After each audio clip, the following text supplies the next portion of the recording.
நாம் நின்றோனவா நம்ம கரங்களை பரிசுத்த வேதாகமத்தை எடுத்து சகோதர சகோதரி 1-2 பேதுருவின் புஸ்தகம் 1ஆம் அதிகாரத்தின் ஒரு சில வசனங்களை கூட வாசிக்கலாம். 2 பேதுரு ரொம்ப பிரசித்தி பெற்ற வசன பாகம். இந்த பாகத்தை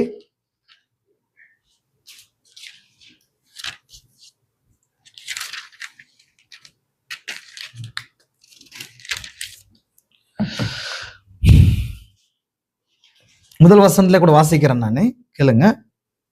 நம்முடைய தேவனும் இரட்சகருமாய் இருக்கிற இயேசு கிறிஸ்துவுடைய நீதியால் எங்களைப் போல அருமையான விசுவாசத்தை பெற்றவர்களுக்கு இயேசு கிறிஸ்துவின் ஊழியக்காரனும் அப்போஸ்தலனாகிய சீமோன் பேதுரு எழுதுகிறதாவது, தேவனையும் நம்முடைய கர்த்தராகிய இயேசுவையும் அறிகிற அறிவினால் உங்களுக்கு கிருபையும் சமாதானமும் பெருக கெடுவது, தம்முடைய கிருபையினாலும் காருண்யத்தினாலும் நம்மை அழைத்தவரை அறிகிற அறிவினாலே ஜீவனுக்கும் தேவ பக்திக்கும் வேண்டிய யாவற்றையும் அவருடைய திவ்ய வல்லமையானது நமக்கு தந்து அருளினதும் இன்றி இச்சையினால் உண்டான கேட்டுக்கு தப்பி திவ்ய சுவாபத்துக்கு பங்குள்ளவர்களாகும் பொருட்டு மகா மேன்மையும் அருமையுமான வாக்குத்தத்தங்களும் அவைகளினாலே நமக்கு அளிக்கப்பட்டிருக்கிறன. இப்படி இருக்க நீங்கள் அதிக ஜாக்கிரதை உள்ளவர்களாய் உங்கள் விசுவாசத்தோட தைரியத்தையும், தைரியத்தோட ஞானத்தையும், ஞானத்தோட இச்சை அடக்கத்தையும், இச்சை அடக்கத்தோட பொறுமையையும், பொறுமையோட தேவ பக்தியையும், தேவ பக்தியோட சகோதர சிநேகத்தையும், சகோதர சிநேகத்தோட அன்பையும் கூட்டி வழங்குங்கள். இவைகள் உங்களுக்கு உண்டாயிருந்து பெருகினால் உங்களை நம்முடைய கர்த்தராகிய இயேசு கிறிஸ்துவை அறிகிற அறிவிலே வீணரும் கனி அற்றவர்களுமாய் இருக்க ஒட்டாது. ஆமென். வாசிக்கப்பட்ட வேத பாகங்களோடு கூட இன்னொரு பாகத்தை கூட நான் வாசிக்கலாம் நினைக்கிறேன். ஆதியாகமத்தின் புஸ்தகம் 17ஆம் அதிகாரத்தின் வசனங்கள் இதற்கான ஒரு உதவியா இருக்கும்படிக்கு இன்னொரு வசனத்தை நான் வாசிக்கிறேன். ஆதியாகமம் 17ஆம் அதிகாரம் வசனங்கள் ஒரு வசனத்தை கூட வாசிக்கிறேன். ஆபிராம் 99 வயதான போது கர்த்தர் ஆபிராமுக்கு தரிசனமாகி, நான் சர்வ வல்லமையுள்ள தேவன், நீ எனக்கு முன்பாக நடந்து உத்தமனாயிரு. ஆமென். நல்ல ஸ்கிரீனை பாருங்க. முன்பதாக வாசித்த பாகம் புதிய ஏற்பாட்டுல தெருவுகள் கொடுக்கப்பட்ட முதல் மனிதனாகிய பேதுரு சொன்ன வார்த்தை. அது ஒரு பரிபூர்ண மனிதனின் வளர்ச்சின்னு சொல்லி உங்களுக்கும் எனக்கு தெரியும். ஆமென். ஒரு பரிபூர்ண மனிதன் அப்படின்றது யாரை குறிக்கும்? இந்த உலகத்துல ஒரு பரிபூர்ண மனிதனா இருந்தவர் யாரு? கர்த்தராகிய இயேசு கிறிஸ்து. தேவன் மனுஷனா மாறும்போது இயேசு கிறிஸ்து அந்த பரிபூர்ண மனிதன். அந்த பரிபூர்ண மனிதன் ஆதாம், முந்தின ஆதாம் அந்த பரிபூர்ண மனிதனா இருந்தான். அதுக்கப்புறம் பாவம் வந்த பின்பதாக அந்த பரிபூர்ண சுவாபத்தை இழந்ததுனால அவனுக்குள்ள இருக்கிற பரிபூர்ணம் போய் பாவம் உள்ள நுழைஞ்சுது. ஆமென். மீண்டும் அந்த பரிபூர்ண மனிதனுக்குள்ளாய் தேவன் கொண்டு வரும்படிக்கு இயேசு கிறிஸ்துவை பூமிக்கு அனுப்பினார். அந்த சுவாபம் திரும்ப சபைக்குள்ள வரணும். ஆமென். அப்போ தேவன் விரும்புகிறது எல்லாம் என்னவா இருக்குது? பரிபூர்ணமா இருக்குது இல்லைங்களா? இயேசு கிறிஸ்து சொல்றாரு, நீங்கள் சர்க்குணரா இருக்கணும். பரலோகத்துல இருக்கிற பிதா பூர்ண சர்க்குணரா இருக்கிறது போல நீங்களும் பூரண சர்க்குணராய் இருங்கள். அப்போ பரலோகத்துல இருக்கிற பிதா பூர்ணராய் பர்ஃபெக்ஷனா இருக்கிறாரு, நீங்களும் பூர்ணா இருங்கன்னு சொல்லி இல்லைங்களா? அப்ப இங்க தேவையான விஷயம் சொன்னா பரிபூர்ண மனிதன். ஆமென். அந்த காரியத்தை குறிச்சு அதோடு கூட பழைய ஏற்பாட்டுல அபிரகாம தேவன் கூப்பிட்டார். ஒரு காரியத்தை சொல்றேன் உங்களுக்கு. அபிரகாம கூப்பிட்டு தேவன் 75 வயசுல அபிரகாம கூப்பிட்டார். ஏறக்குறைய 25 வயதாவது, 29 வயதாவது, சரி 24 வயதாவது. கவனிங்க நல்லா இந்த வசனத்துக்கு வாசிச்ச வசனத்துக்கு. அபிரகாம் 99 வயதான போது கர்த்தர் அபிரகாமுக்கு தரிசனமாகி, எத்தனை வருஷம் ஆகுது? 24 வருஷம் கழிச்சு தேவன் சொல்றாரு, ஏறக்குறைய அபிரகாமுக்கு எத்தனை வயது? அது 99வது வயது. கவனிங்க, இந்த வயதுல அபிரகாமிட்ட தேவன் சொல்றாரு, நான் சர்வ வல்லமை உள்ள தேவன், நீ எனக்கு முன்பாக நடந்து உத்தமனாயிரு. 93வது வயதுல தேவன் அபிரகாம் கிட்ட சொல்றாரு, நீ உத்தமனாயிரு. 25 வருஷம் எல்லா சொந்த பந்தத்தை விட்டு தேவன் சொன்ன வாக்குத்தத்தம் பண்ணப்பட்ட பூமிக்கு வந்த பின்பதாகவும் தேவன் இன்னும் ஏதோ ஒரு உத்தமத்தை அபிரகாம் எதிர்பார்க்கிறார். 99 வயதுல ஒரு மனிதன் என்ன விதமான பாவத்தை செஞ்சிட முடியும்? என்ன செஞ்சிட முடியும்? உங்களை தான் இப்ப கேட்கிறேன், என்ன செஞ்சிட முடியும்? இல்லையா? பெலன் அற்று போயிருப்பாங்க இல்லையா? இல்லைங்களா? மாம்ச ரீதியான இச்சையான காரியமும் சரீரத்துல இருக்காது. நல்லா டேஸ்டா சாப்பிடுற ருசியான பதார்த்தத்துக்கும் நாவ என்ன செத்து போயிருக்கும் இல்லைங்களா? உங்களுக்கு கோவப்பட்டு ஒரு மனிதனோட கூட போராடுகிற குணம் அற்று போயிருக்கும் இல்லைங்களா? அந்த வயது எல்லா மனுஷனுக்கும் தாம் பாவத்தையும் செய்த காரியங்களை உணர்ற வயசா இருக்கும். இப்படி செய்யாதீங்க, நான் செஞ்ச காரியங்கள் இப்படி ஆயிப்போச்சுன்னு சொல்லி உணர்ந்து என்ன சொல்ற அறிவுரைகள் சொல்ற வயசா இருக்கும். அந்த வயசுல கூட இன்னும் அபிரகாம் என்ன இல்ல, உத்தமனா இல்ல. இந்த வார்த்தை இருக்கு, நான் அது கீழே வாசிக்கிறேன். தமிழ்ல உத்தமன் இருக்கு, இங்கிலீஷ்ல என்ன இருக்கு பாருங்க, வாசிக்கிறேன். இந்த செய்திக்கு ரிலேட் ஆன ஒரு வசனம் தான். And when Abiram was 90 years old and 99 வயது, the Lord appeared to Abiram and said unto him, I am the Almighty God. I am the Almighty God. Walk before me. எனக்கு முன்பாக நடந்து, இல்லைங்க, எனக்கு முன்பாக நடந்து, தமிழ் அப்படி கிடையாது. And be you perfect. உத்தமனாயிரு கிடையாது, என்ன சொல்ற, பர்ஃபெக்ட் ஆயிரு, பரிபூர்ணமாயிரு, பூர்ணமாயிரு. நம்ம அங்க பார்த்தது அபிரகாம் கிட்ட தேவன் சொன்னது, நம்ம அதை பாக்குறதே கிடையாது. அப்ப 99 வயசு ஆன பின்பதாகவும் தேவன்கிட்ட இன்னுமே அபிரகாம் என்ன இல்ல, பரிபூர்ணமா இல்ல. ஏன் அதை சொல்றாருன்றது அடுத்தடுத்த காரியங்களை நான் செய்தியில உங்களுக்கு சொல்றேன். அப்போ ஒரு மனுஷன் எவ்வளவு நாள் எவ்வளவு வருஷமா தேவனை ஃபாலோ பண்றான்றது கிடையாது. தேவன் விரும்புகிற அந்த பரிபூர்ணம் இல்லாத பட்சத்தில் தேவன் விரும்புகிற காரியத்தை அவரால் நமக்கு கொடுக்க முடியாது. நாம் விரும்புகிற காரியம், தேவனை எதிர்பார்க்கிற காரியத்தை தேவனிடத்தில் நம்மளால என்ன பண்ண முடியாது, பெற்றுக்கொள்ள முடியாது. நான் அதனாலதான் ஃபர்ஸ்ட் எக்ஸாம்பிள் அபிரகாமே எடுத்தேன். கோத்திர தலைவனாகிய, இல்லைங்களா, கிரேட்டஸ்ட் பேட்ரியாக் அவர் தான், இல்லைங்களா, பெரிய கோத்திரபிதா அவர் தான். அவர்கிட்டயே தேவன் சொல்றாரு 99வது வயசுல, இல்லைங்களா, நீ உத்தமனாயிரு, மீன்ஸ் பி பர்ஃபெக்ட், இல்லைங்களா. எப்படி, வாக் பிஃபோர் மீ, என் முன்பதாக நடந்து, வாக் பிஃபோர் மீ, எனக்கு முன்பதாக நடந்து. அப்படின்னா அந்த பெர்ஃபெக்ஷன் எப்படி இருக்கணும்னு சொல்றாருன்னு சொன்னா, நான் விரும்புற பெர்ஃபெக்ஷன், நீ விரும்புற பெர்ஃபெக்ஷன் கிடையாது. வாக் பிஃபோர் மீ அப்படின்னு சொன்னா, ஒரு நபர் என்ன பண்றான்னு சொன்னா, நம்ம ஒரு நபருக்கு நடக்கும்போது தான் அவனோட பார்வைக்கு முன்பதாக தான் என்ன பண்ணுவாங்க, அந்த ஒழுங்குகள் காணப்படும், இல்லைங்களா. என்னுடைய பார்வைக்கு நான் ஒழுங்கா இருக்கலாம், இல்லைங்களா. என்ன சொல்றோம்னு சொன்னா, நம்ம ஆடை ஆபரணம் அணிஞ்சிட்டு ட்ரெஸ்ஸை போட்டு நாம என்னதான் அந்த கண்ணாடியில பார்த்தாலும், முகப்பு கண்ணாடியில பார்த்தாலும் யாரோ ஒரு நபருக்கு முன்பதாக போய் கரெக்டா இருக்கிறனான்னு சொல்லி சரி செய்து கொள்ளுமா இல்லையா. பாருங்க, நான் கரெக்டா இருக்கிறேன்னா, கரெக்டா கேட்கறப்ப ஏங்க நம்ம எப்படி இருக்கணும்னு சொல்லி நமக்கு தெரியாது. நம்மளோட குற்றங்கள் குறைகள் நம்ம எல்லாம் கரெக்டா இருக்கிற மாதிரி தான் படியும். நம்மளோட தெரிஞ்ச, நம்மளை பார்த்த எல்லா நபருக்கு தான் தெரியும், ஒரு பரிபூர்ணமான ஒரு நபருக்கு தான் தெரியும் நம்மளோட குற்றங்கள் என்ன, குறைகள் என்ன, பிளஸ் என்ன, மைனஸ் என்ன. அந்த மாதிரி நம்ம சிருஷ்டிகருக்கு முன்பதாக தான் நம்ம என்ன இருக்கணும், பரிபூர்ணமா இருக்கணும். நான் என்னுடைய பார்வைக்கு பரிபூர்ணமா இருக்கலாம், இல்ல என்னை சார்ந்தவரோட பார்வைக்கு நல்லவனாவோ அருமையானவனா இருக்கலாம், இல்லைங்களா. ஆனா தேவனுடைய பார்வையில தான் பரிபூர்ணமா இருக்கணும். அதனாலதான் வாக் பிஃபோர் மீ, இல்லைங்களா.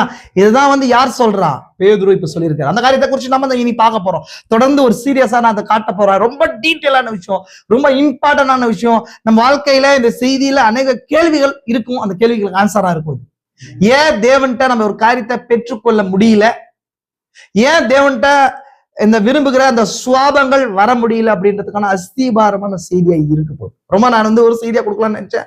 ஆனா தொடர்ந்து ஈவினிங் இதை தொடர்ந்து பார்க்கலாம். நெக்ஸ்ட் வரும்போது அந்த காரியங்களை குறிச்சு குடும்பம் வரைக்கும் 2-3 பிரசங்கங்கள் போகும்னு நினைக்கிறேன். இந்த காரியம் ரொம்ப அது பெரிய லாங்கான பிரசங்கம். கர்த்தவங்களை ஆசீர்வதித்து நம்ம ஜெபம் செய்யும்படி தலைகளை தாழ்த்தும். தேவன் பேசும்படி கிருபை நிறைந்த எங்கள் பரலோக பிதாவே, இந்த ஆசீர்வதிக்கப்பட்ட நல்ல நாளுக்காய் கூட நன்றி. எங்கள் வாளியில ஒரு நாளை கூட்டி தந்து நாளை காண செய்தீர் கர்த்தாவே. இந்த நாள்ல நீர் எங்களோடு கூட இருந்து கர்த்தாவே காரியங்களை வாய்க்க பண்ணியிருக்கிறீர் கர்த்தாவே.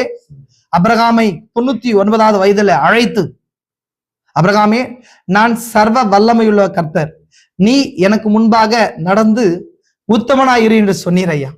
கர்த்தாவே, நாங்கள் அபிரகாமின் வித்துக்களாய் இருக்கிறோம் கர்த்தா. ஆவிக்குரிய அபிரகாமின் வித்துக்களாய், அவனுக்குள்ளாய் நீர் வைத்த அந்த வித்துக்களாய் நாங்கள் இருக்கிறோம், வார்த்தையாளர்களாய் இருக்கிறோம். நீர் வார்த்தையா இருக்கிறீர். இந்த கால செய்தியாளனுக்குள்ளாய் வித்துக்களை வைத்தீர் ராஜா. அந்த வித்துக்கள் நாங்களாய் இருக்கிறோம் இந்த நேரத்துல. அப்போ அந்த வார்த்தை, நீங்கள் என்னிலும் வார்த்தை உங்களுக்குள்ளும் நிலைத்திருந்தால் சொல்லியிருக்கிறீர். அந்த வெளிப்படுத்தப்பட்ட வார்த்தையின் சாயலாய், நிஜ ரூபங்களாய் நாங்கள் இருக்கிறோம் ஐயா. அதற்காய் கூட நன்றி. இந்த நாள்ல ராஜா, அந்த பரிபூர்ணத்தை கர்த்தாவே மனவாட்டிக்குள்ளாய் நீர் செய்திகளுடாய் வைத்த தயவுகளுக்காய் நன்றி. இந்த நாள்ல நீர் பேச போகிற காரியங்களுக்காய் நன்றி. பலமுள்ள தூதன் தாமே எங்களுக்கு தேவையான காரியத்தை வெளிப்படுத்தி பரிபூர்ண பாகத்தை எங்களை வெளிப்படுத்தி காட்டாங்க. ஏனென்றால் நாங்கள் பரிபூர்ணமாக மாறணும் ராஜா. அது எங்களால் முடியாது ராஜா. எங்களுடைய பரிபூர்ணம் என்று ஒன்று இல்லை, அது பாவமா இருக்கிறது, அது குறைவுள்ளதா இருக்குது. தீர்க்கதரிசி சொல்லுகிறார், பரிபூர்ணம் என்ற செய்தியில பரிபூர்ணம் இல்லாத எது ஒன்றுமே அந்த இடத்துக்கு பிரவேசிக்க முடியாது என்று சொல்லி. ஆமா, நாங்களும் கூட ராஜா. நாங்கள் உம்முடைய பரிபூர்ணத்திலே நாங்கள் எங்களை பரிபூர்ணப்படுத்திக் கொள்ள ஏதுவான பலத்தை இந்த நாள்ல கொடுங்க. இந்த செய்தி கேட்கிற ஒவ்வொரு நபருக்குள்ள பரிசுத்தாவி கிரியை செய்யட்டும். மனுஷ ஞானங்கள், கேள்விகள், சந்தேகத்தின் நிலைகள் எல்லாவற்றையும் எடுத்து போடுங்க. அப்ப டிவைன் ரெவலேஷன் வெளிப்படட்டும். அடியேன கூட அபிஷேகிங்க ஐயா. எனக்குள்ள எண்ணங்களை அபிஷேகிங்க. துர் எண்ணங்களை எடுத்து போடுங்க. எல்லா உலகத்தின் காரியங்களை எடுத்து போட்டு ராஜா, நவரசமான வார்த்தைகளை எடுத்து போட்டு பரிசுத்தாவின் வார்த்தைகளை எனக்கு கூட்டி கொடுங்க. பிள்ளைகளை கத்தாவே இருதயத்துக்குள்ள நங்கூரம் இடப்பட்டதாய் மாறட்டும் ராஜா. அப்பா உம்முடைய வல்லமலை அம்புகள் இருதயத்தை தைக்கட்டும். அப்பா அந்த பரிபூர்ண கிறிஸ்துடைய சாயல் எங்களுக்குள்ள இந்த செய்தி மூலமா கிடைக்கட்டும். பெரிய காரியம் செய்யுங்க, ஆசீர்வதிங்க. இயேசு கிறிஸ்துவின் பரிசுத்த நாமத்திலே ஆமென்.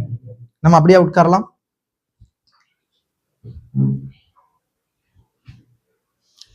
கர்த்தராகிய இயேசு கிறிஸ்துவின் பரிசுத்த நாமத்துக்கு மகிமை உண்டாகட்டும். நான் லாஸ்டா சொல்றேன், திரும்ப வார்த்தைக்கு திருந்துற வழியை பாருங்க. சபை இங்க எதுக்காக சபையை தேவன் இங்க வச்சிருக்கிறார்?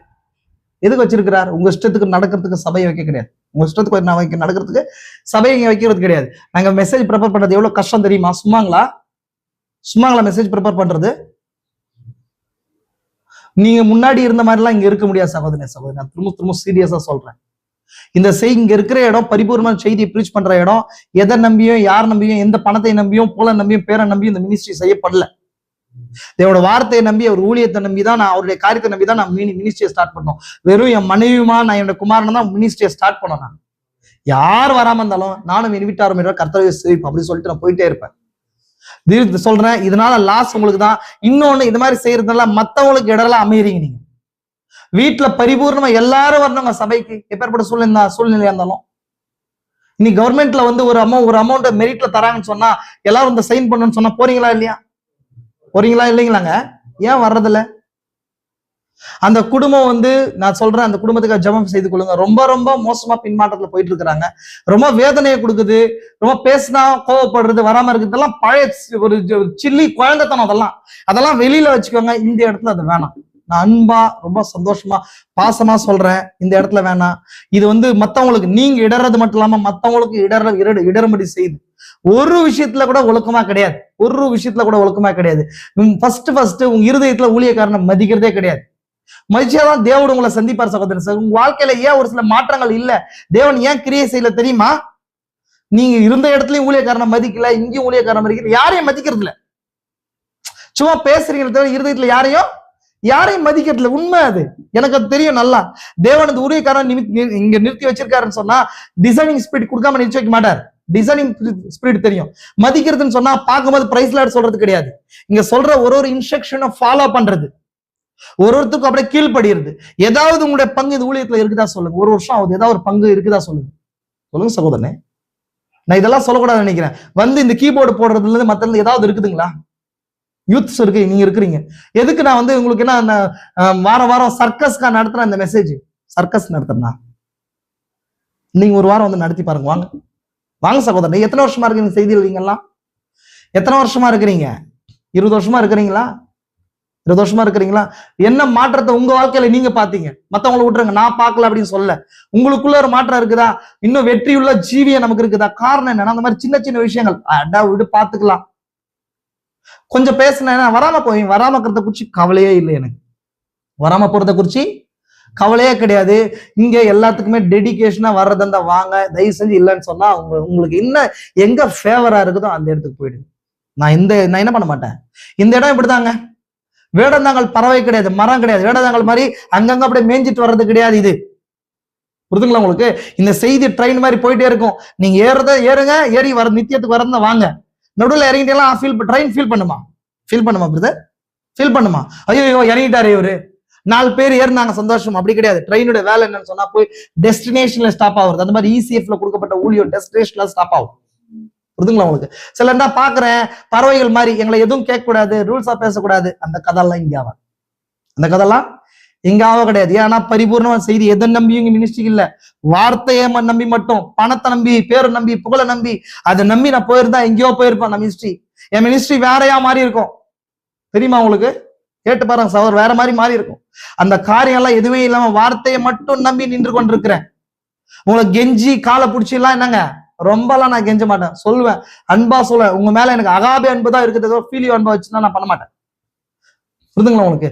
தயவு செஞ்சு கம்ப்ளீட்டா இனிமேல் வாங்க. இல்லைன்னா நான் என்ன பண்றேன், ஒரே சீரியஸா மத்தவங்களுக்கு இடர்ல அமையாதீங்க. புரிதுங்களா? நான் கண்டுக்கவே மாட்டேன், எந்த காரியத்துக்கு உங்களை முன்னாடி கூப்பிட மாட்டேன் நான். புரிதுங்களா உங்களுக்கு?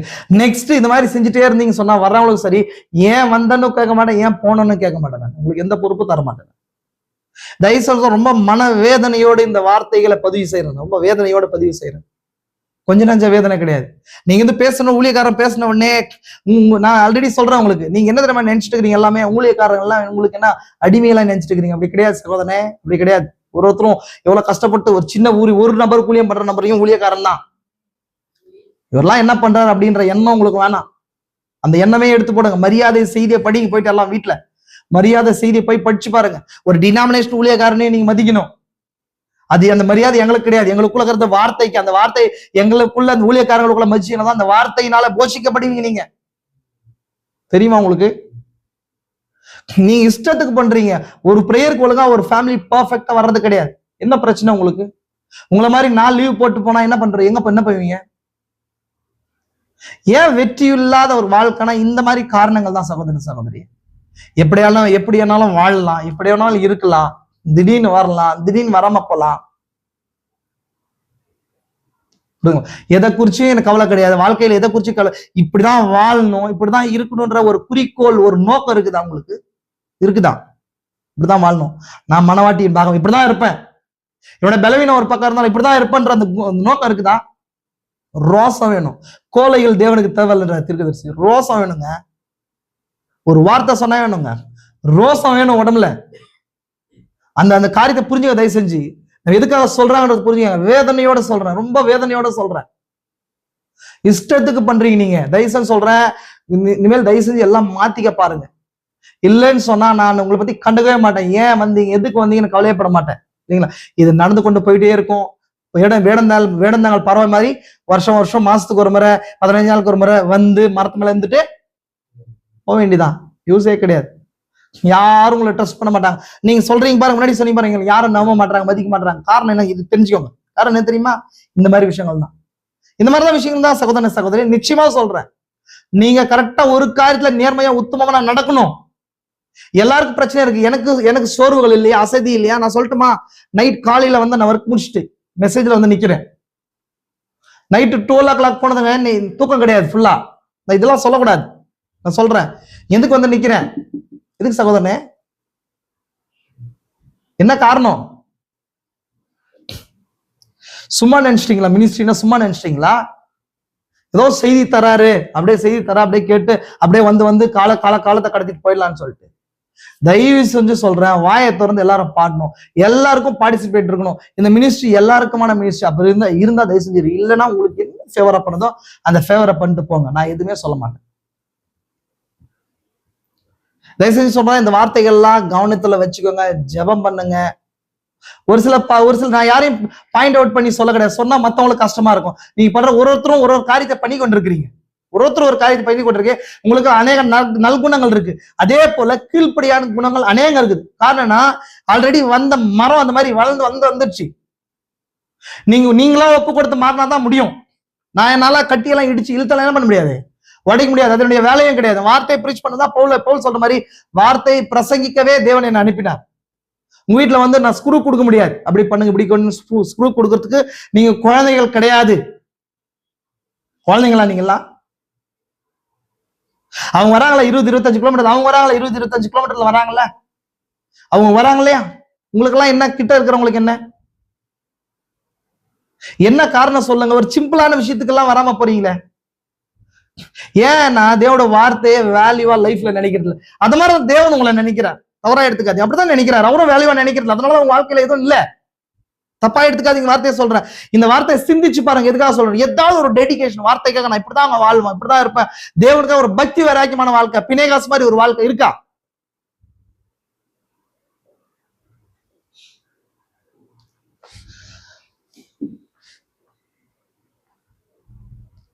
இந்த காரியங்கள் ஒருவேளை தவறா தேவனை மன்னிக்கு தயவு செய்து சொல்றேன். இந்த காரியத்தை எனக்கு இருதயத்துல வந்து ரொம்ப வேதனையோட நான் இருக்கிறேன். அந்த காரியத்தை மாத்திக்க பாருங்க. நெக்ஸ்ட் இந்த காரியத்தை நான் இங்கிருந்து சொல்லக்கூடாதபடிக்கு நீங்க வச்சுக்கோங்க. நான் செய்தியை பிரீச் பண்ணதான் வந்திருக்கேன். இது மாதிரி அட்வைஸ் பண்றதுக்கோ இல்ல புகழ்ச்சி சொல்றதுக்கோ சூப்பர் பிரதர்ன்னு சொல்றதுக்கோ இல்லை, இங்க இல்ல. தேவன் உங்களுக்கான பிரதிபலன் கொடுக்குறார். நான் செய்யறதுக்கு எனக்கு பிரதிபலன் தேவன் தரார். நம்மளாம் சகோதரர்களா இருக்கிறோம். கூடுமான வரைக்கும் ஒருத்தருக்கு ஒருத்தர் ஹெல்ப் பண்ணிட்டு போறோம். புரிஞ்சுங்களா? உங்களுக்கு சொல்றது புரிஞ்சுங்களா சகோதரா? சொல்றது புரிஞ்சுங்களா? நல்லா ஞாபகம் வச்சுக்கோங்க. உங்களுக்கு அவ்வளோ கோபம் ஆத்திரம் தான் ஒன்றும் பண்ண முடியாது. நான் சொல்றேன், வார்த்தை கீழ்படிங்க. சொல்ற ஒரு வார்த்தை கீழ்படிங்க. வேதத்தை வாசிங்க. சொல்றது எதுக்கு இவ்வளவு ப்ரீச்சிங் பண்ணுது? எதுக்கு இவ்வளவு போதங்கள் ப்ரீச் பண்ணுது? எதுக்கு சொல்லப்பட்டிருக்குது? அப்படியே இருக்கிறதுக்கா? கர்த்தர் உங்களை ஆசீர்வதிக்கட்டும். தேவன் உங்களோட கூட இருக்கட்டும். இந்த எல்லா சிச்சைகளையும் அன்பா எண்ணி ஃபாலோ பண்ணுங்க. இது எல்லாத்தையும் என்ன எண்ணி எப்படி எடுத்துக்கோங்க? அன்பா, தேவனை அன்பா எடுத்து ஃபாலோ பண்ணுங்க. இல்ல கோபமா எடுத்துக்கிட்டீங்களா, பிசாசு உங்களுக்கு கிரியை செய்வான். அதுக்கு மேல உங்க இஷ்டம். கோபமா எடுத்துக்கினா பிசாசு தான் கிரியை செய்வான். எந்த காரியத்திலையும் நம்ம இல்ல, நான் எந்த காரியத்தை பார்த்து கொண்டே வரேன். ஆரம்பத்துல வந்த ஓட்டம், அந்த சொன்ன நீங்க கொடுத்த ப்ராமிஸ் ஒண்ணு கூட நிறைவேற்றதே கிடையாது. நான் சொல்ல கிடையாது. நீங்க தான் என்ன பண்ணீங்க? வார்த்தையை நம்பி வார்த்தைக்காக வரேன்னு சொன்னீங்க. அந்த காரியம் என்ன இல்ல அப்படியே ஒன்னொன்னு தேய்ந்து கொண்டே போயுது. கழுத்தை தேஞ்சு என்னவா மாறிடுச்சு? கட்டெருமா ஆயிடுச்சு. என்ன பண்றது?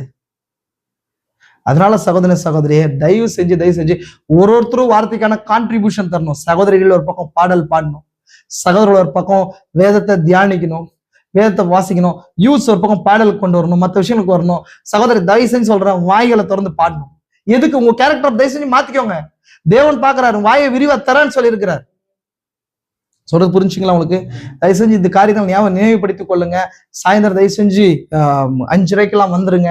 சீக்கிரம் முடித்து கொண்டு போகலாம். புரிதுங்களா உங்களுக்கு? கர்த்தர் உங்களை ஆசீர்வதிக்கட்டும். இது எல்லாமே எனக்குள்ள இருக்கிற அவ்வளவு கஷ்டமான விஷயங்கள். நீ நினைச்சுக்கிறேன் அவ்வளவு வேதனை உள்ள இருக்கு எனக்குள்ள. ஏன்னா இவ்வளோ நம்ம வார்த்தையை கொண்டு வரோம், இவ்வளவு கஷ்டப்பட்டு வார்த்தையை கொண்டு வரோம், அதுக்கான ஒரு பிரதிபலனும் இல்லை அப்படின்னு சொல்ற அந்த கஷ்டம் தான் ஒரு ஊழியக்காரனுக்கு அந்த வேதனை இருக்கும். நீங்க போய் கேட்டு பாருங்க. இல்ல நீங்க ஒரு நபருக்கு சுவிசேஷம் சொல்லி பாருங்க. அதோட அவுட்புட் வரும்போது வர்ற வேதனை தெரியும் உங்களுக்கு. சும்மா கிடையாது. புரிஞ்சுங்களா? சரி, நான் ஒரு அஸ்திபாரத்தை மட்டும் கொஞ்ச நேரம் மட்டும் நான் போட்டுட்டு காரியங்கள் உங்களோடு கூட தேவன் இருப்பாராக. சரி, நான் ஒரு விஷயத்த சொல்றேன், கவனிங்க. 2 பேதுரு இந்த செய்திக்கு முன்பதாக தீர்க்கதரிசி கொடுத்த செய்தி இது. இந்த செய்தி கொடுக்கறதுக்கு முன்பதாக இந்த காரியத்தை உங்களுக்கு சொல்றேன், கவனிங்க. 62ஆம் வருஷம் 10ஆம் மாசம் 14ஆம் தேதி தீர்க்கதரிசி morning the structure of the perfect man அப்படின்னு செய்தியை கொடுத்திருக்கிறார். Structure of the perfect man, ஒரு பரிபூர்ண மனிதனை வளர்ச்சின்ற செய்தியை கொடுத்திருக்கிறாரு. இந்த செய்திக்கான பின்னணியை பேசிட்டு நான் மற்ற காரியங்களை குறிச்சு பேசுறேன். புரிஞ்சுங்களா? இந்த செய்திக்கான பின்னணியை பேசிட்டு காரியங்களை பேசுறேன். கவனிங்க, இது எதுக்கான பின்னணி என்னன்னு சொன்னா, ஏன் இந்த செய்தியை தீர்க்கதரிசி கொடுத்தார் அப்படின்றத காரியத்தை குறிச்சு பேசுறேன். ஏன் இந்த செய்தியை தீர்க்கதரிசி கொடுத்தார்? ஒரு பரிபூர்ண மனிதன் அப்படின்னா என்ன? அப்போ நம்ம பரிபூர்ணரா இல்லையா? உண்மையான பரிபூர்ண மனிதன் அப்படின்ற அந்த வளர்ச்சி எதுக்காக தேவைப்படுது இந்த நாட்கள்ல? இந்த செய்தியை தீர்க்கதரிசி சீல்ஸ் முன்னாடி கொடுத்தாரு, முத்திரைகளுக்கு முன்னதாக கொடுத்தாரு. முத்திரைகள் 63ஆம் வருஷம் கொடுக்கப்பட்டுச்சு. இந்த ஒரு statue of the perfect man 62ஆம் வருஷம் கொடுக்கப்பட்டுச்சு. மணவாட்டி மரம் திரும்ப அளிக்கப்பட்டது. இந்த செய்திகள் அந்த நேரத்துல கொடுக்கப்பட்ட செய்திகள் தான். புரியுதுங்களா? இதுவரை சண்டையிடப்பட்டவர்கள் மிகப்பெரிய யுத்தம், இந்த மாதிரி செய்திகள்லாம் அதே நேரத்துல தீர்க்கதரிசி கொடுத்தாரு. அது ஏன் கொடுத்தாரு நான் சொல்றேன், ஏன்னா இது ஒரு செய்தி கிடையாது, இது கண்டினியூஷன் இருக்க போது. ரொம்ப ரொம்ப ரொம்ப இம்பார்ட்டன்டான செய்தி இது. ஒரு தனிப்பட்ட மனிதனை இணைக்குது. அது ஒட்டுமொத்த யுகங்களைனா 7 சபை காலங்களை இணைக்கிற செய்தி இது. புரியுதுங்களா? அதே போல முத்திரைகளையும் இணைக்கிற செய்தி. சபை காலங்களை இணைக்குது, 7 முத்திரைகளை இணைக்குது. அதே போல ஒரு பரிபூர்ண மனிதன், ஒரு ஆத்மாவை இணைக்குது. இந்த செய்தி ரொம்ப ரொம்ப ரொம்ப இம்பார்ட்டன்டான செய்தி. இந்த செய்தி வாசிச்சிருக்கலாம், அநேக பேர் வாசிச்சிருக்கலாம். ஆனா உண்மையான அந்த பாகத்தை இன்னைக்கு நம்ம பிரிச்சு பார்க்கலாம். வேதம் முழுசும் ஜெனசிஸ் ரெவலேஷன் வரைக்கும் இது எல்லாத்தையும் இணைச்சு நம்ம பார்க்கலாம். புரிஞ்சுக்கலாம் உங்களுக்கு? சரி, நல்லா கவனி சகோதரி. தேவன் ஃபர்ஸ்ட் ஆதாம் ஏவாளை என்ன பண்ணாருங்க? படைச்சு இந்த பூமியை ஆழமடிக்கி செய்தார். இந்த ஆதாம் ஏவாள் அந்த உலகம் பரிபூர்ண உலகமா இருந்துச்சு. அந்த இடத்துல வேதனை இல்ல, வியாதி இல்ல, மரணம் இல்ல, கண்ணீர் இல்ல, எந்த காரியமும் இல்லாம இருந்துச்சா? கவனிக்கிறீங்களா? நீங்க பேசணும் தயவு செஞ்சு. இல்லாம இருந்துச்சுங்களா? அது பரிபூர்ண உலகமா இருந்துச்சு. அந்த பரிபூர்ணமான உலகத்துல லூசிபர் உள்ள வந்தான், சர்ப்பத்துக்குள்ள வந்து என்ன பண்ணான்னு சொன்னா, அவனை ஹைபிரிட் பண்ணான். அதே கலப்பு மார்க்கத்தை உண்டு பண்ணும்போது ஒரு பரிபூர்ணம் அதோட கூட ஒண்ணு சேர்க்கும் போதோ குறைக்கும் போதோ அது என்ன ஆயிடும்? பரிபூர்ணமான நிலையிலிருந்து என்ன ஆயிடுங்க? டிவியேட் ஆகி இறங்கி போயிடும். புரிஞ்சுக்கணும்? டிவைட் ஆகி பிரிஞ்சிடும். அப்போ அது மாதிரி தேவனுக்கு கொடுத்த ஆதாம ஏவாளுக்கு கொடுத்த அந்த ஆளுகையா இருக்கட்டும், தேவனுக்குள்ள இருக்கிற குணாதிசயம், சுவாபம், ஆளுகை தன்மை எல்லாத்தையும் ஆதாம ஏவாள் இழந்து போயிட்டாங்க. இல்லைங்களா? அப்படி எழுந்து போனதுனால இந்த பூமியை கொடுக்கறதுக்கு டொமினியன் பவரை அவங்க இழந்து போயிட்டாங்க. ஆளுகை தன்மையை என்ன பண்ணாங்க? இழந்து போயிட்டாங்க. பூமிக்குள்ள பாவமும் மரணம் வந்துச்சு.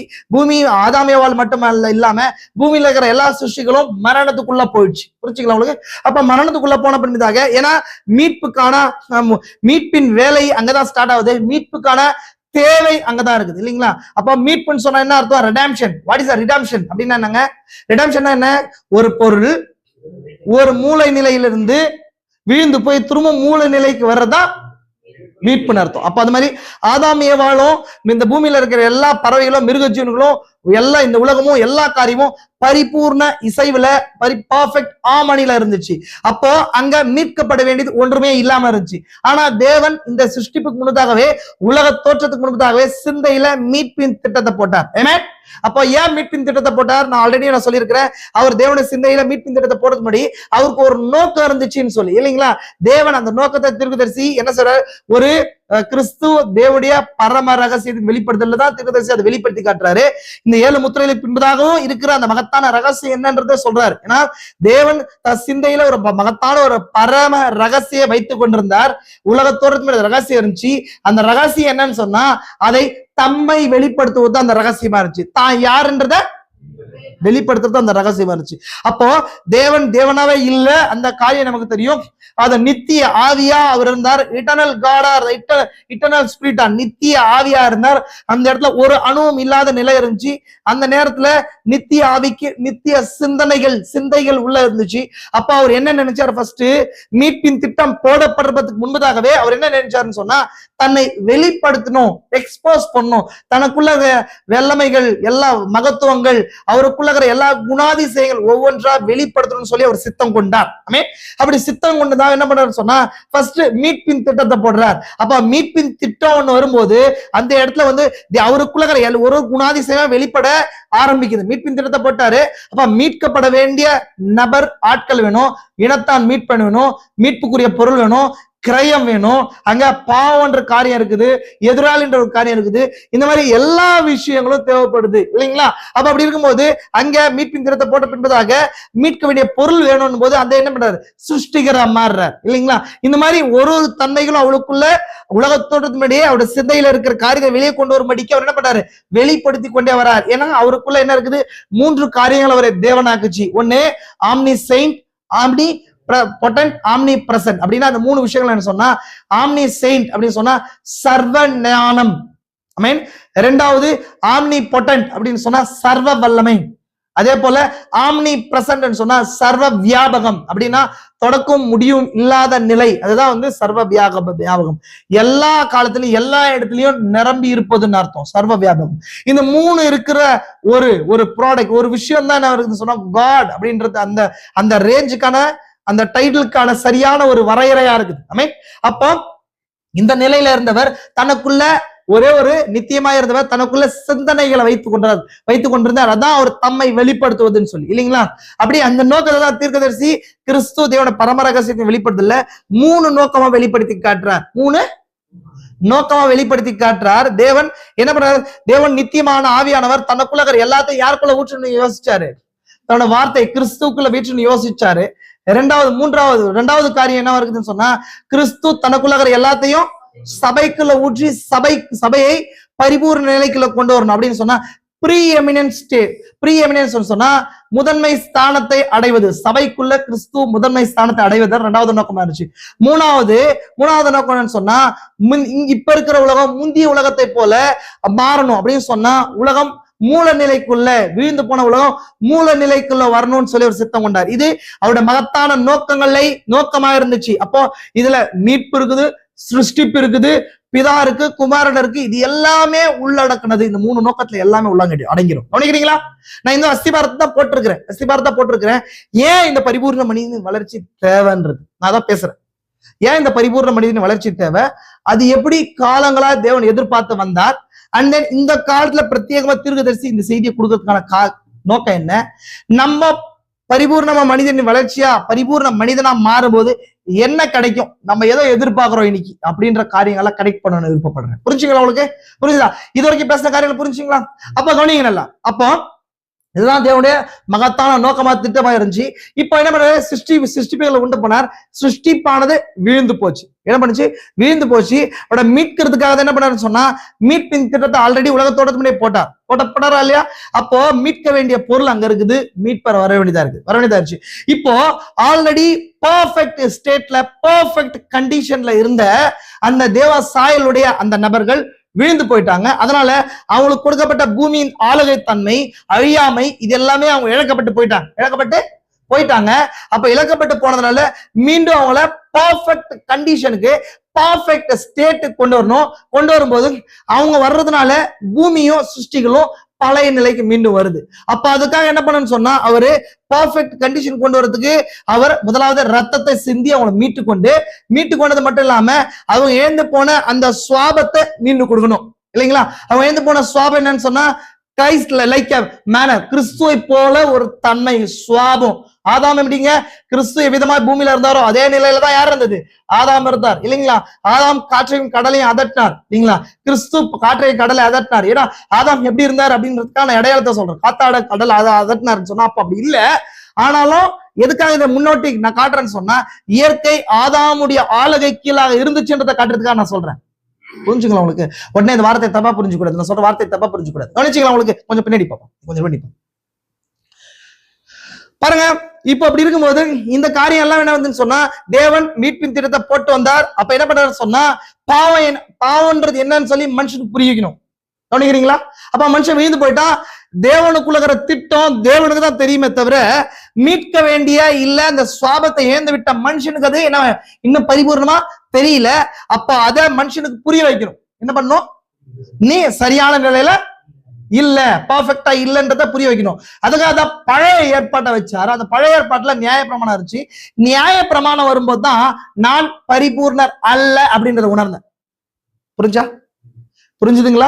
அப்போ நான் அபரிபூர்ணன், நான் பரிபூர்ணன் கிடையாது. நான் எந்த வகையிலையும் பரிபூர்ண நித்தியத்துக்கு தகுதியானவனோ இல்ல இந்த பூமியுடைய ஆளுகை தன்மைக்கு தகுதியானவனோ இல்ல, நான் மரணத்துக்கு பாத்திரவான்றத எனக்கு உணர்த்தே எதுவா இருக்குதுன்னு சொன்னா, நியாய பிரமாணமா இருக்கு, சட்டமா இருக்குது. புரிஞ்சுக்கலாம் உங்களுக்கு? அந்த சட்டத்தை வைத்து தேவன் என்ன பண்ணாரு சொன்னா, முதல்ல நான் தகுதி இல்லாதவன், நான் பாவின்றத என்ன பண்ணாரு தேவன் உணர்த்தப்பட்ட பின்பதாக நான் எனக்கு ஒரு தேவை இருக்குதுன்றத உணர ஆரம்பிச்சேன்.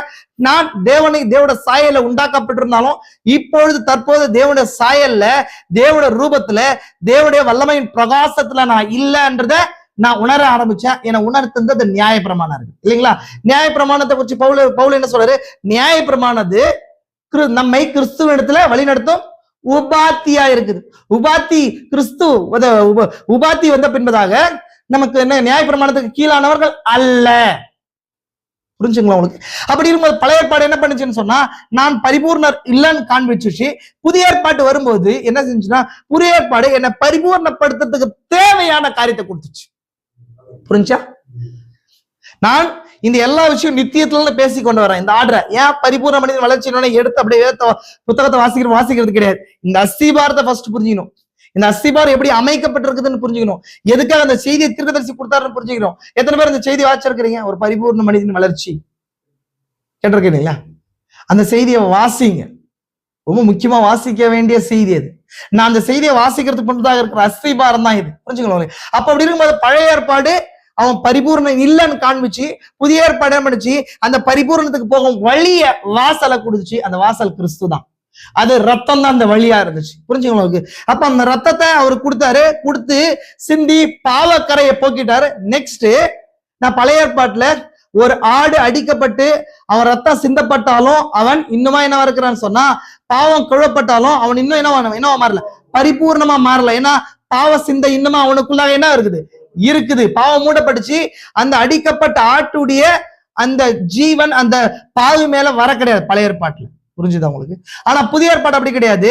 அவன் அந்த ஆட்டு மேல கை வைக்கும் போது, பாவங்கள் அரிக்கப்படும் போது, அவனுடைய பாவம் கரைகள் போறது மட்டும் இல்லாம திரும்பவும் பாவம் செய்யக்கூடாதபடிக்கான சுவாபத்தை தம்முடைய ஆவியினால திரும்ப கொடுக்குறாரு.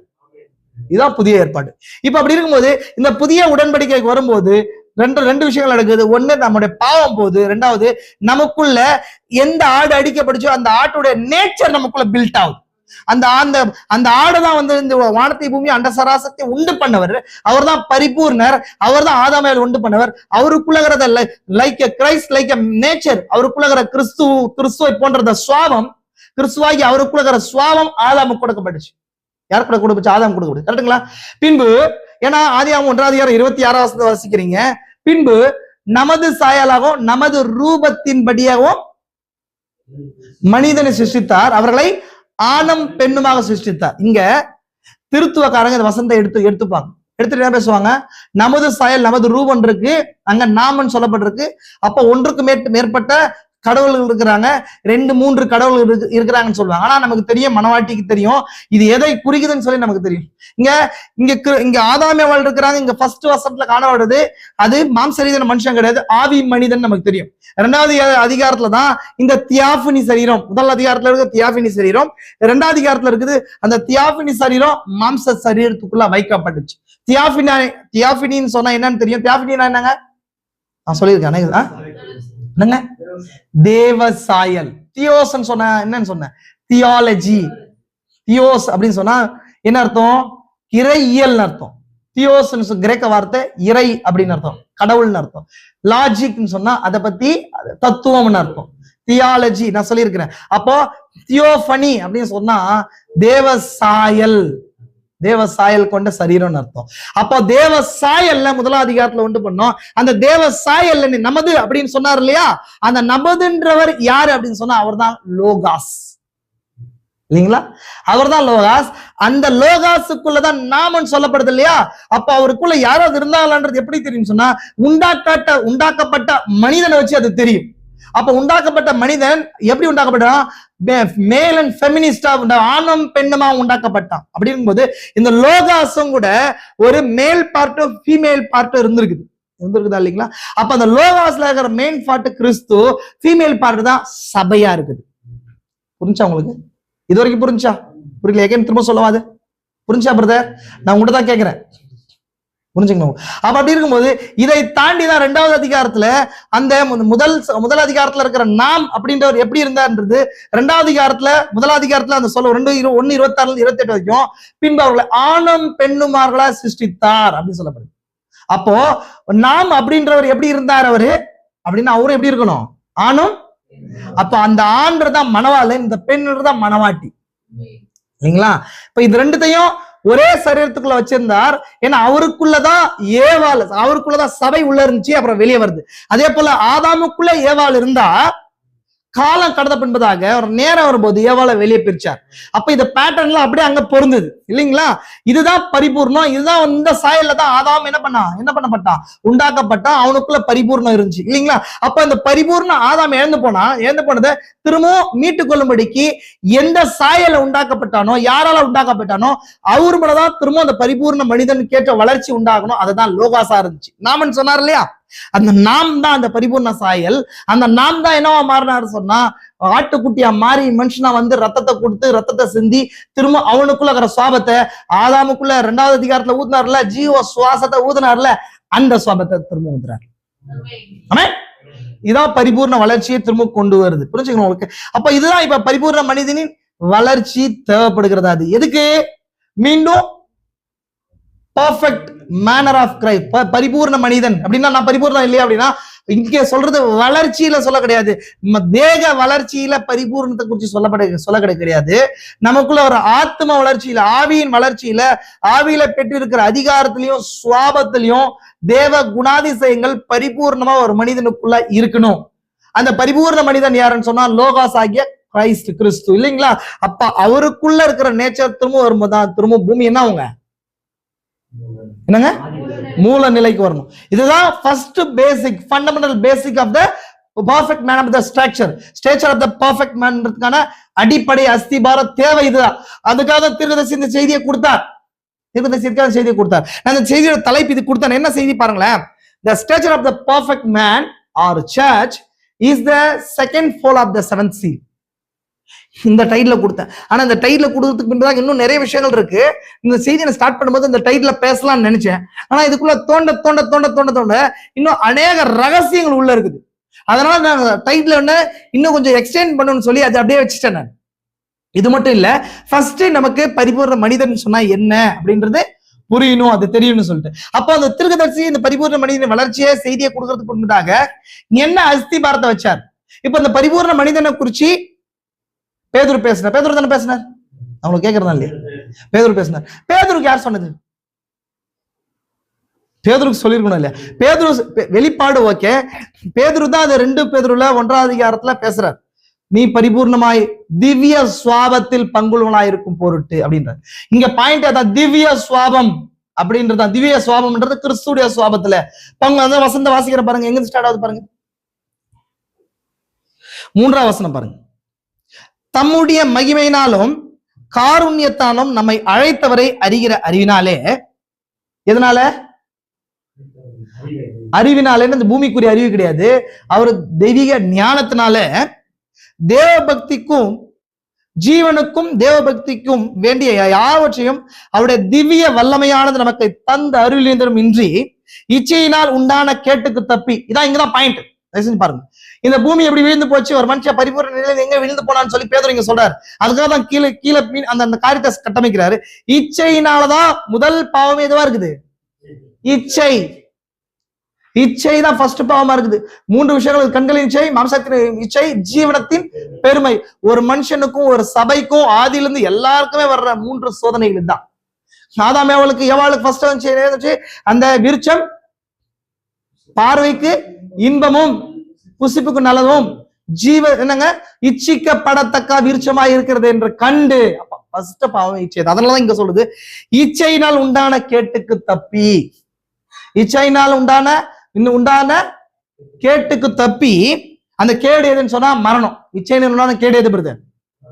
கரெக்டுங்களா? இச்சையினால கேடு மரணம் தான் வந்துச்சு. அப்ப தப்பி திவ்ய சுவாபத்துக்கு பங்குள்ளவர்களாகும் பொருட்டு. இந்த திவ்ய சுவாபம் தான் விஷயம் இப்ப நான் பாக்குறது. அந்த திவ்ய சுவாபம் தான் ஆதாமுக்குள்ள தேவன் வச்சார். எப்படி வச்சாரு? ஜீவ சுவாசத்தை ஊதுனார் இல்லையா? அப்போ யாருடைய சுவாசம் அவருக்குள்ள இருந்துச்சு? ஆதாமுக்குள்ள. யாருடைய? பிளைனா சொல்லக்கூடாது, அந்த நாமன் சொன்னார் பாருங்க, அந்த லோகாசா இருந்தார் பாருங்க, வானத்தை பூமி சிருஷ்டித்தார் பாருங்க, அவருக்குள்ள அதே நேச்சர் ஆதாமுக்குள்ள இருந்துச்சு இல்லைங்களா? இல்லைங்களா? புரிஞ்சுங்களா உங்களுக்கு? அப்ப அந்த திவ்ய சுவாபமுக்குள்ள இருந்துச்சு. இப்ப திரும்ப அதை தான் சொல்றாரு, திவ்ய சுவாபத்தில் பங்குள்ள பொருட்டு மகா மேன்மையும் அருமையுமான வாக்குத்தத்தங்களும் அவைகளினாலே நமக்கு அளிக்கப்பட்டிருந்தன. இந்த திவ்ய சுவாபத்தினால வாக்குத்தத்தம் இருக்குதான். இதான் அடுத்த பாயிண்ட். தீர்க்கதரிசி அப்படியே எக்ஸ்பெரிமெண்டே வருவார். நம்ம இதெல்லாம் விட்டு டைரக்டா விசுவாசத்தை இப்படி போறோம், அப்படி கிடையாது. இது அஸ்திவாரமே. இந்த திவ்ய சுவாபத்துல எது கிடைக்குது? மீன் எது கிடைக்குதுங்க? கீழே பாருங்க, அது கீழே நான் வாசிக்கிறேன் பாருங்க, நீங்க சொல்லுங்க. திவ்ய சுவாபத்தில் பங்குள்ளவர்களா இருக்கும் பொருட்டு மகா மேன்மையும் அருமையான வாக்குத்தத்தங்களும் அவைகளினாலே நமக்கு அளிக்கப்பட்டிருக்கிறன. எதனால? திவ்ய சுவாபத்தினால வாக்கு தத்தம் கிடைச்சிருக்கு நமக்கு. மகா மேன்மையும் அருமையுமான வாக்கு தத்தம் கிடைச்சிருக்கு. அந்த வாக்கு தத்தம் என்னன்னு சொன்னா அதுதான் நமக்கான பாடி சேஞ்சிங், நியூ பாடியா இருக்குது, நமக்காக வைக்கப்பட்ட புதிய ஏதேனா இருக்குது, அந்த மூளை ஏதேனா இருக்குது. அதுதான் எதனால கிடைக்குதுன்னு சொன்னா அந்த திவ்ய சுவாபம் நமக்குள்ள வரும்போது அது எது கொடுக்குதுன்னு சொன்னா மீண்டும் நம்மளை எதுக்கு வழி நடத்துது? மீண்டும் மூளை ஏதேனுக்கு நடத்துது. புரிஞ்சுங்களா உங்களுக்கு? அவ அப்படி இருக்கும்போது இப்படி இருக்க நீங்க மீண்டும் திவ்ய சுவாபத்துக்குள்ள வந்தாதான் அந்த வாக்கு தத்தத்தை சுதந்திரித்துக் கொள்ள முடியும். அப்ப இந்த திவ்ய சுவாபம் யாருடையது? கிறிஸ்துடையது, லோகோஸ் உடையது. அது ஆதாமே அவளை இழந்து போயிட்டாங்க. அப்ப மீட்பின் மூலமா திரும்ப கொடுக்கப்பட்டது. அதுதான் என்னன்றது பேதுரு இங்க சொல்றாரு. அதுதான் இங்க சொன்னாங்க, வாசிச்சேன். இப்படி இருக்க நீங்கள் அதிக ஜாக்கிரதைகளா இருந்து உங்கள் விசுவாசத்தோட தைரியத்தையும், தைரியத்தோட ஞானத்தையும், ஞானத்தோட இச்சை அடக்கத்தையும், இச்சை அடக்கத்தோட பொறுமையும், பொறுமையோட தேவ பக்தியும், தேவ பக்தியோட சகோதர சிநேகத்தையும், சகோதர சிநேகத்தோட அன்பையும் கூட்டி வழங்குங்கள். இந்த எந்த காரியமும் ஆதி ஆகமத்துல வெளிப்படுத்தப்படல. வெளிப்படுத்தப்பட்டிருக்கா? நான் சொல்ல புரிஞ்சுங்களா உங்களுக்கு? பேதுருக்கு இது வெளிப்படுத்தப்பட்டிருக்கு. இதுதான் சுவாபங்கள் வெளிப்படுத்தப்பட்டிருக்கு. ஆனா கலாத்தியர் 1 குணகாலத்துல ஆவியின் கனிகள் சொல்லப்பட்டிருக்குது. ஆவிகள் கனிகளும் இந்த திவ்ய சுவாபமும் ஒண்ணு கிடையாது. புரிஞ்சா உங்களுக்கு? ஆவியின் கனிகள் அன்பு, சந்தோஷம், சமாதானம், நீடிய பொறுமை, இச்சையடக்கம், தாழ்மை, இல்லைங்களா, சாந்தம். இது ஆவியின் கனிகள் 9 இருக்கு. ஆவியின் வரங்கள் 9 இருக்கு. இதெல்லாம் சொல்ல திவ்ய சுவாபத்தில் வாக்கு தத்தத்தை பெறணும்னு சொன்னா அப்ப நான் தான் திரும்ப சொல்றேன், ஆவியின் கனிகளை வெளிப்படுத்துங்க பிரதர். நீங்க ஏது எனக்கு போயிடுவீங்கன்னா கை கிடையாது, அது கிடையாது.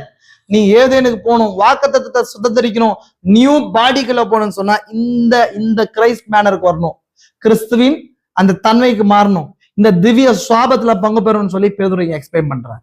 புரியுதுங்களா உங்களுக்கு?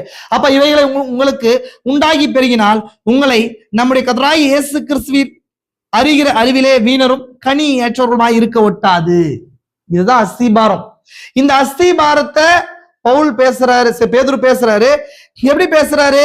இதுதான் இந்த காரியத்தை பேசிட்டு தீர்க்கதரிசி இந்த காரியத்தை எடுத்து வந்து எங்க வைக்கிறாருன்னு சொன்னா அடுத்த ரெண்டு காரியத்தை சொல்றேன். அடுத்த காரியத்தை சொல்றேன். ஒண்ணு, எபேசியர் 1ஆம் அதிகாரம் வாசிங்களா, 1ஆம் அதிகாரம் 6ஆம் வசனத்துல இருக்கு பாருங்க. எபேசியர் நம்முடைய தயவுள்ள சித்தத்தின்படியே நம்மை இயேசு கிறிஸ்து மூலமாய் நமக்கு சுவிகார புத்திரர் ஆகும்படி முன்குறித்திருக்கிறார். இல்லைங்களா, எபேசியர் 6ஆவது அதிகாரம், எனக்கு இந்த புது பைபிளா இருக்கிறதுனால அப்புறம்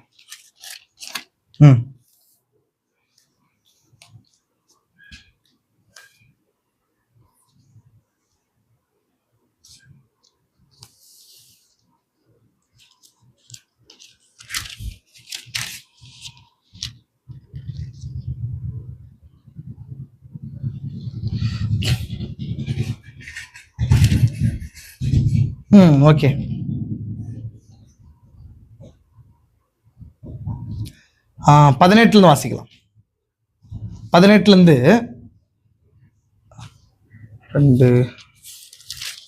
ஒரு செகண்ட், 14ஆம் வசனம். சத்தியம் என்னும் கச்சை இல்ல 4:14. நாம் இனி குழந்தைகளாய் இராமல் மனுஷருடைய சூதும் வஞ்சிக்கிறதுக்கு ஏதுவான தந்திரமுள்ள போதகங்களும் ஆகிய பலவிதமான காற்றிலே அலைகளை போல அடிப்புண்டு அலைகிறவராய் இராமல் அன்புடன் சத்தியத்தை கைக்கொண்டு தலையாகிய கிறிஸ்துவுக்குள் எல்லாவற்றிலையும் நாம் வளர்கிறவர்களாய் இருக்கும்படி அப்படி செய்தார். கவனிங்க நல்லா. அவராலே சரீரம் முழுவதும் அதற்கு உதவியாய் இருக்கிற சகல கணுக்களாலும் இசைவாய் கூட்டி இணைக்கப்பட்டு ஒவ்வொரு அவயமும் தன் தன் அளவுக்கு தக்கதாய் கிரியை செய்கிறபடியே அது அன்பினாலே தனக்கு பக்தி விருத்தி உண்டாக்குகிற ஏதுவாய் சரீர வளர்ச்சியை உண்டாக்குகிறது. ஆமென். அப்போ இங்க ஒரு பரிபூர்ண மனிதன் வளர்ச்சியை குறிச்சு பேசணும். அங்க திவ்ய சுவாபத்தை குறிச்சு பேதுரு சொல்றாரு. திவ்ய சுவாபத்துல எப்படி வளருதுன்னு சொல்லி அந்த வளர்ச்சிய விசுவாசத்துல தொடங்கி தேவபக்தி, சகோதர சிநேகம், அன்புல முடிக்கிறாரு. இந்த இடத்த பவுல் கொண்டு பவுல் தீர்க்கதரிசி இந்த பாயிண்ட சொல்றாரு. இங்க ஒரு பில்டிங் ஸ்ட்ரக்சரா சொல்றதா தீர்க்கதரிசி சொல்றாரு. என்ன சொல்றாரு? ஒரு கட்டிடம் கட்டுற, ஆவிக்குரிய கட்டிடம் கட்டுகிற ஒரு நிலையில இங்க சொல்றாரு. அதுதான் இங்க சொல்லப்படுது பாருங்க. 11ஆம் வசனம். மேலும் நம் அனைவரும் தேவனுடைய குமாரனை பற்றும் விசுவாசத்திலே அறிவிலும் ஒருமுறைப்பட்டவர்களாகி கிறிஸ்துவனுடைய நிறைவான வளர்ச்சியின் அளவுக்கு தக்கதாக பூர்ண புருஷராகும் வரைக்கும். பரிபூர்ண புருஷன், பூர்ண புருஷன், பரிபூர்ண புருஷன். ஆதாம் தான் பரிபூர்ண புருஷன். ஆதாமுக்கு அந்த பரிபூர்ணத்தை கொடுத்தது அந்த லோகாஸ். அதை இழந்து போயிட்டார். திரும்பவும் அந்த பரிபூர்ண நிலைக்கு திரும்ப கொண்டு வரணும். அப்போ நான் பரிசுத்தாவியை கொடுக்குறேன், நீ பூர்ண புருஷன் ஆயிடு, அப்படி கிடையாது. அதுக்கு ஒரு பெரிய லாங் ஸ்டெப் இருக்கு. அதான் பேதுரு எக்ஸ்பிளைன் பண்றாரு. இதுதான் பவுல் எடுத்து காட்டுறார். நீங்க கிறிஸ்துவின் நிறைவான வளர்ச்சியின் அளவுக்கு தக்கதாக கிறிஸ்துவை போல, அதான் அவர் தான் பரிபூர்ண மனிதன், அதை போல ஆதாம் அதை போல உண்டாக்கப்பட்டிருந்தா திரும்ப உயர்ந்து பண்ணபடி திரும்ப அதே ஸ்கேல் அளவுக்கு தக்கதாக பூர்ண புருஷர் ஆகும் வரைக்கும் பரிசுத்தவன்கள் சீர் பொருந்தும் பொருட்டு சுசேஷ ஊழியத்தின் வேலைக்காரராகவும் கிறிஸ்துவின் சரமாகிய சபையானது பக்தி விருத்தி அடைவதற்காகவும் அவர் இப்போ இந்த பரிபூர்ண மனிதன் வளர்ச்சிக்கு குணாதிசயங்களை கொடுக்கிறாரு. அந்த வர்க்கர்ஸா கொடுக்கிறார். என்ன வர்க்கர்ஸ்? ஒரு கிறிஸ்துவின் சபை. நான் சொன்ன 2 விஷயம் இருக்குது. ஒண்ணு, ஒரு மனிதன் இருக்கிறா, 2வது சபை இருக்கு. 2 இருக்கா? ஒரு சபைன்றது கிறிஸ்துவின் காணக்கூடாத சரீரமா இருக்குது. கிறிஸ்துவின் காணக்கூடாத சரீரம் சபையா இருக்குது இல்லையா?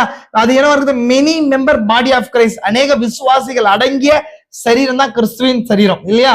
அப்ப அது பரிபூர்ண மனிதனை வளர்ச்சி அடையணும், ஒட்டுமொத்த சபையும் அடையணும். அப்ப அந்த பரிபூர்ண வளர்ச்சியை நோக்கி வர்றதுக்காக தான் அவர் சிலரை அப்போஸ்தலராகவும், சிலரை தீர்க்கதரிசிகளாகவும், சிலரை சுவிசேஷகர்களாகவும், சிலரை மேய்ப்பராகவும், போதகராகவும் ஏற்படுத்தினார். அப்போ ஒரு சபையானது பரிபூர்ண மனிதன் வளர்ச்சி அடைகிறதுக்கு 7 சபை காலமா ஒட்டுமொத்தமா புறஜாதி மனவாட்டி சபை சரீரம் உருவாகி கொண்டிருக்குது. அதுக்காக தேவன் என்னென்ன ஸ்டெப் வச்சிருக்கிறாரு அப்படின்னு சொன்னா, இந்த 5-fold மினிஸ்ட்ரி வச்சிருக்கிறாரு. அதை வைத்ததும் அல்லாம பவுல் பேதுரு மூலமா கொடுக்கப்பட்ட அந்த 8 குணாதிசயங்களை வச்சிருக்கிறார். புரிஞ்சா உங்களுக்கு? பாருங்க, கவனியா, அது கீழே சொல்ற பாருங்க. இனி குழந்தைகளாய் இல்லாமல், அது கீழதான், இனி குழந்தைகளாய் இராமல் மனுஷனுடைய சூதும் வஞ்சிக்கிறதுக்கு எதுவான தந்திரமுள்ள போதகமாகிய பலவிதமான காற்றிலே அலைகிறவாய் அடிபட்டு அலைகிறவாய் இராமல். இப்ப இங்கதான் வந்து செர்ச்சாடுற மீடுறவனுடைய தன்மை இருக்குது, இதான் சொல்லப்படுது. அப்போ ஒரு தனிப்பட்ட மனுஷனா இருக்கட்டும், சபையா இருக்கட்டும், பரிபூர்ண மனிதன் வளர்ச்சிக்கு எதுவா வரணும்னு சொன்னா அங்க 8 நேச்சர் வரணும். அந்த 8 நேச்சரும் எது கீழே வருதுன்னு சொன்னா, இங்க இருக்கிற 5-fold மினிஸ்ட்ரி கீழே வருது.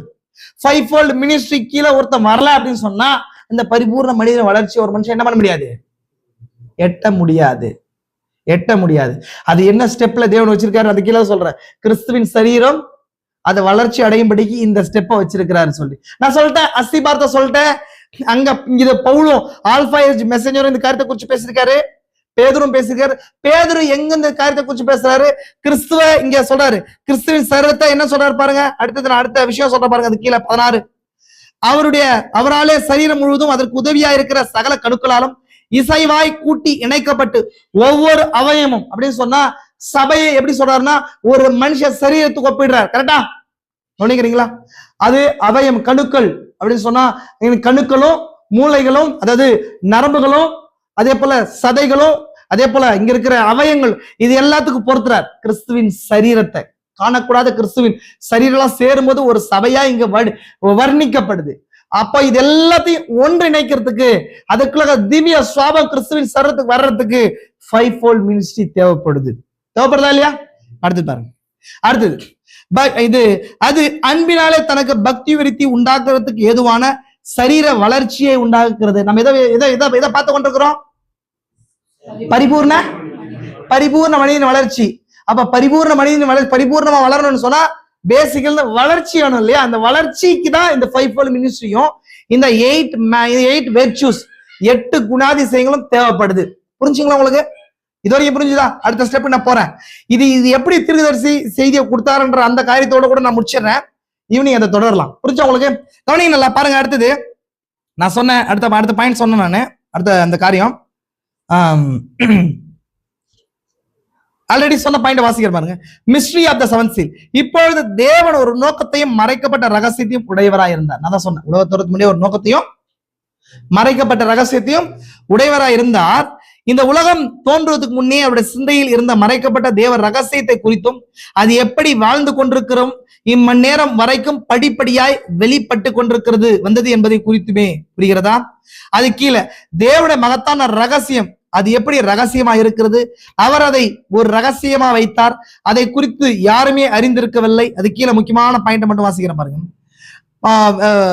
அறிந்திருக்கவில்லை, அவர் அதை ரகசியமாய்த்தார், அதை குறித்து யாருமே ஒன்றுமே அறிந்திருக்கவில்லை, தேவ தூதர்களும் கூட அதை விளங்கிக் கொள்ளவில்லை. பாருங்கள், அவர் அதை வெளிப்படுத்தவில்லை. அதனால் தான் நம்முடைய 7வது ரகசியத்தில் 7வது முத்திரை திறக்கப்பட்ட போது பரலோகத்தில் அரைவன் நேர அமைதல் உண்டாயிற்று. இயேசு பூமியில் இருந்த போது அவர் எப்பொழுது வருவார் என்பதை அவர்கள் அறிந்து விரும்பினர். அவரோ அதற்கு அதுவல்ல, அது எப்பொழுது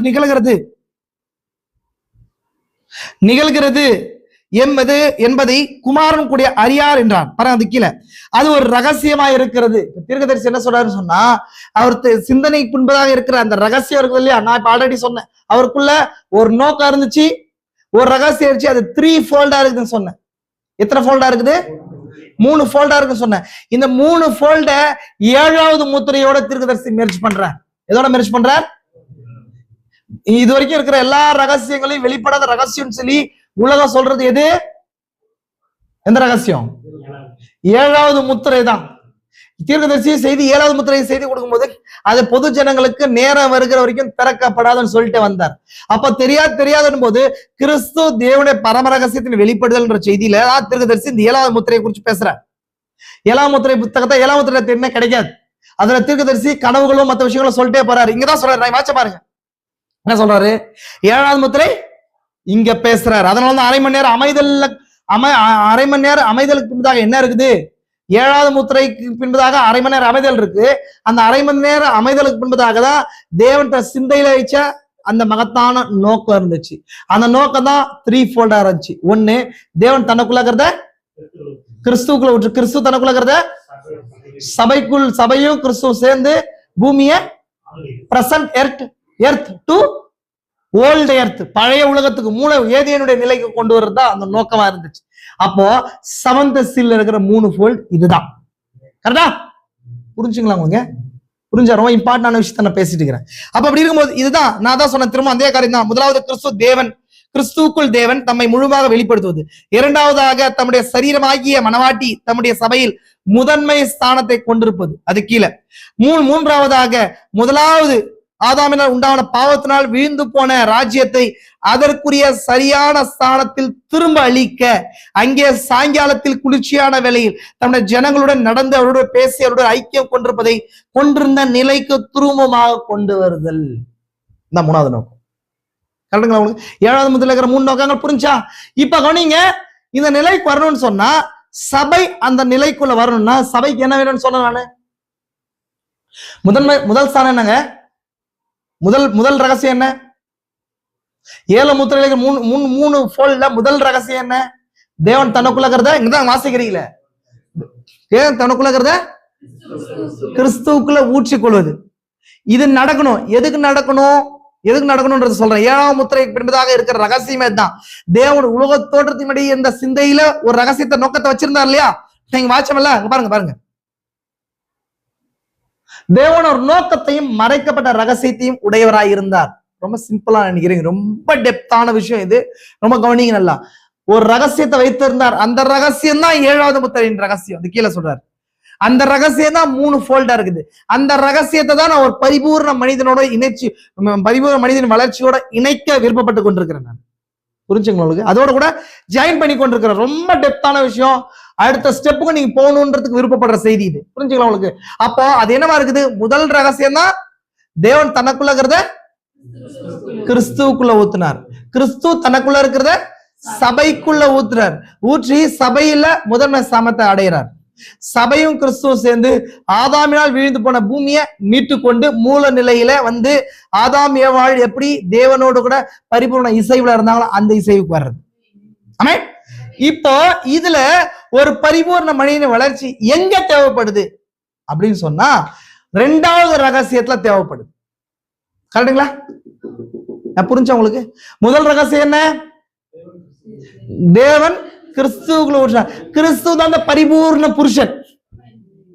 யார் பரிபூர்ண புருஷன்? கிறிஸ்து தான் அந்த பரிபூர்ண புருஷன். கரெக்டுங்களா உங்களுக்கு? பரிபூர்ணர் அவர் தான். 2வது சபை இருக்குது. அந்த சபை தான் பரிபூர்ணம் இல்லாம தன் நிலை இழந்து போயிருக்குது. இப்ப இந்த சபையே மீண்டும் கிறிஸ்து தனக்குள்ள இருக்கிற காரியத்தை சபைகளை ஊற்றுவதன் மூலமாக சபையை பரிபூர்ண மனிதன் வளர்ச்சிக்குள்ள கட்டுறார். அதான் 2வது போல்டுன்னு சொன்னேன். இப்படி மாறும்போது ஒரு பரிபூர்ண திரும்ப வரும்போது மீண்டும் ஏதேனுடைய நிலை வரும். சபை தியாபினியை பெற்றுக்கொள்ளும், புதிய பாடியை பெற்றுக்கொள்ளும், அழியாமை வரும். இங்க வந்துருச்சு அந்த பாயிண்ட். நம்ம பாக்குற பாயிண்ட். பேதுரு என்ன பேசினாரோ, பவுல் என்ன பேசினாரோ, தீர்க்கதரிசி என்ன பேச வராருன்றத இங்க நம்ம பார்த்துட்டு அந்த பாயிண்ட்ல. அதனால இதை தான் நான் இணைக்கிறேன். ரொம்ப ரொம்ப இம்பார்ட்டன்ட் சகோதர சகோதரி. இது நெக்ஸ்ட் பிரமிட் செய்தியோட இணையுது. இதோட பிரமிட் செய்தி இருக்கு இல்லையா? பிரமிட் செய்தியோட இணையுது இந்த காரியம். இப்ப இந்த இடத்துல கிறிஸ்து தனக்குள்ள இருக்கிற எல்லாத்தையும் சபைகளை ஊற்றுறாருன்ற இல்லையா? அந்த ஊற்றுறது எப்படின்னு சொன்னா அந்த திவ்ய சுவாபம் தான். திவ்ய சுவாபத்தில் பங்குள்ளவர்களா இருக்கும் பொருட்டு அந்த திவ்ய சுவாபம் தான் கிறிஸ்துவுடையது. அந்த கிறிஸ்துடைய காரியத்தை எங்க ஊத்துறாரு? விசுவாசம், தைரியம், வல்லமை, விசுவாசம், வல்லமை, தைரியம், பொறுமை, தன்னடக்கம், தேவபக்தி, சகோதர சிநேகம், அன்பு. இது அப்படியே ஊத்துறாரு. புரிஞ்சா உங்களுக்கு? இது தனிப்பட்ட மனுஷனுக்குள்ளயும் கிறிஸ்துவின் சபைக்குள்ளேயும் ஊற்றுறார். புரிஞ்சா உங்களுக்கு? இது மூலமா சபை என்ன ஆகுது? மூல ஏதனுக்கு வருது. பரிபூர்ண மனிதனே அதுதான். பரிபூர்ண மனிதன் அலட்சியத்தை நான் அதை காட்டுறேன். இது ஒரு ஸ்ட்ரக்சர், பில்டிங் ஸ்ட்ரக்சர். இந்த காரியத்தை நான் சொல்றேன் உங்களுக்கு, முக்கியமான காரியத்தை சொல்றேன். இயேசு கிறிஸ்து நான் நெக்ஸ்ட் எடுக்கணும்னு நினைக்கிறேன். ஒரு அஸ்திபாரத்தை மட்டும் போடுறேன். இயேசு கிறிஸ்து பூமிக்கு வந்தார். அவரோட முதல் பிரசங்கம் என்ன பிரசங்கமா இருக்கு தெரியுமா? முதல் பிரசங்கம் என்னங்க? ஞானஸ்தானம் வந்த பின்னாடி ஞானஸ்தானம் அடைஞ்சு போனவரை பார்த்தோம்ல, ஞானஸ்தானம் அடைஞ்சு கரையேறின பிசாசு என்ன பண்றான்? சோதனை கொண்டு போறான். அதுக்கப்புறம் 5ஆம் அதிகாரம் வாட்சி அவங்களுக்கு தெரியும். போன வாரம் நீங்க 5ஆம் அதிகாரம் வாட்சி சொன்னா நான் வாசிக்க சொன்னேன், நீ போய் வாசின்னு உங்களுக்கு தெரியும். 5ஆம் அதிகாரத்துல தான் ஒரு மலை பிரசங்கத்தை கொடுக்குறார். அந்த மலை பிரசங்கத்தை கொடுத்து முடிக்கிறார். வாசிக்க நான் அந்த காரியத்தை வாசிக்கிறேன் பாருங்க. மலை பிரசங்கம், மலை பிரசங்கம் எங்க ஸ்டார்ட் ஆகுது பாருங்க, வாசிக்கிறேன்.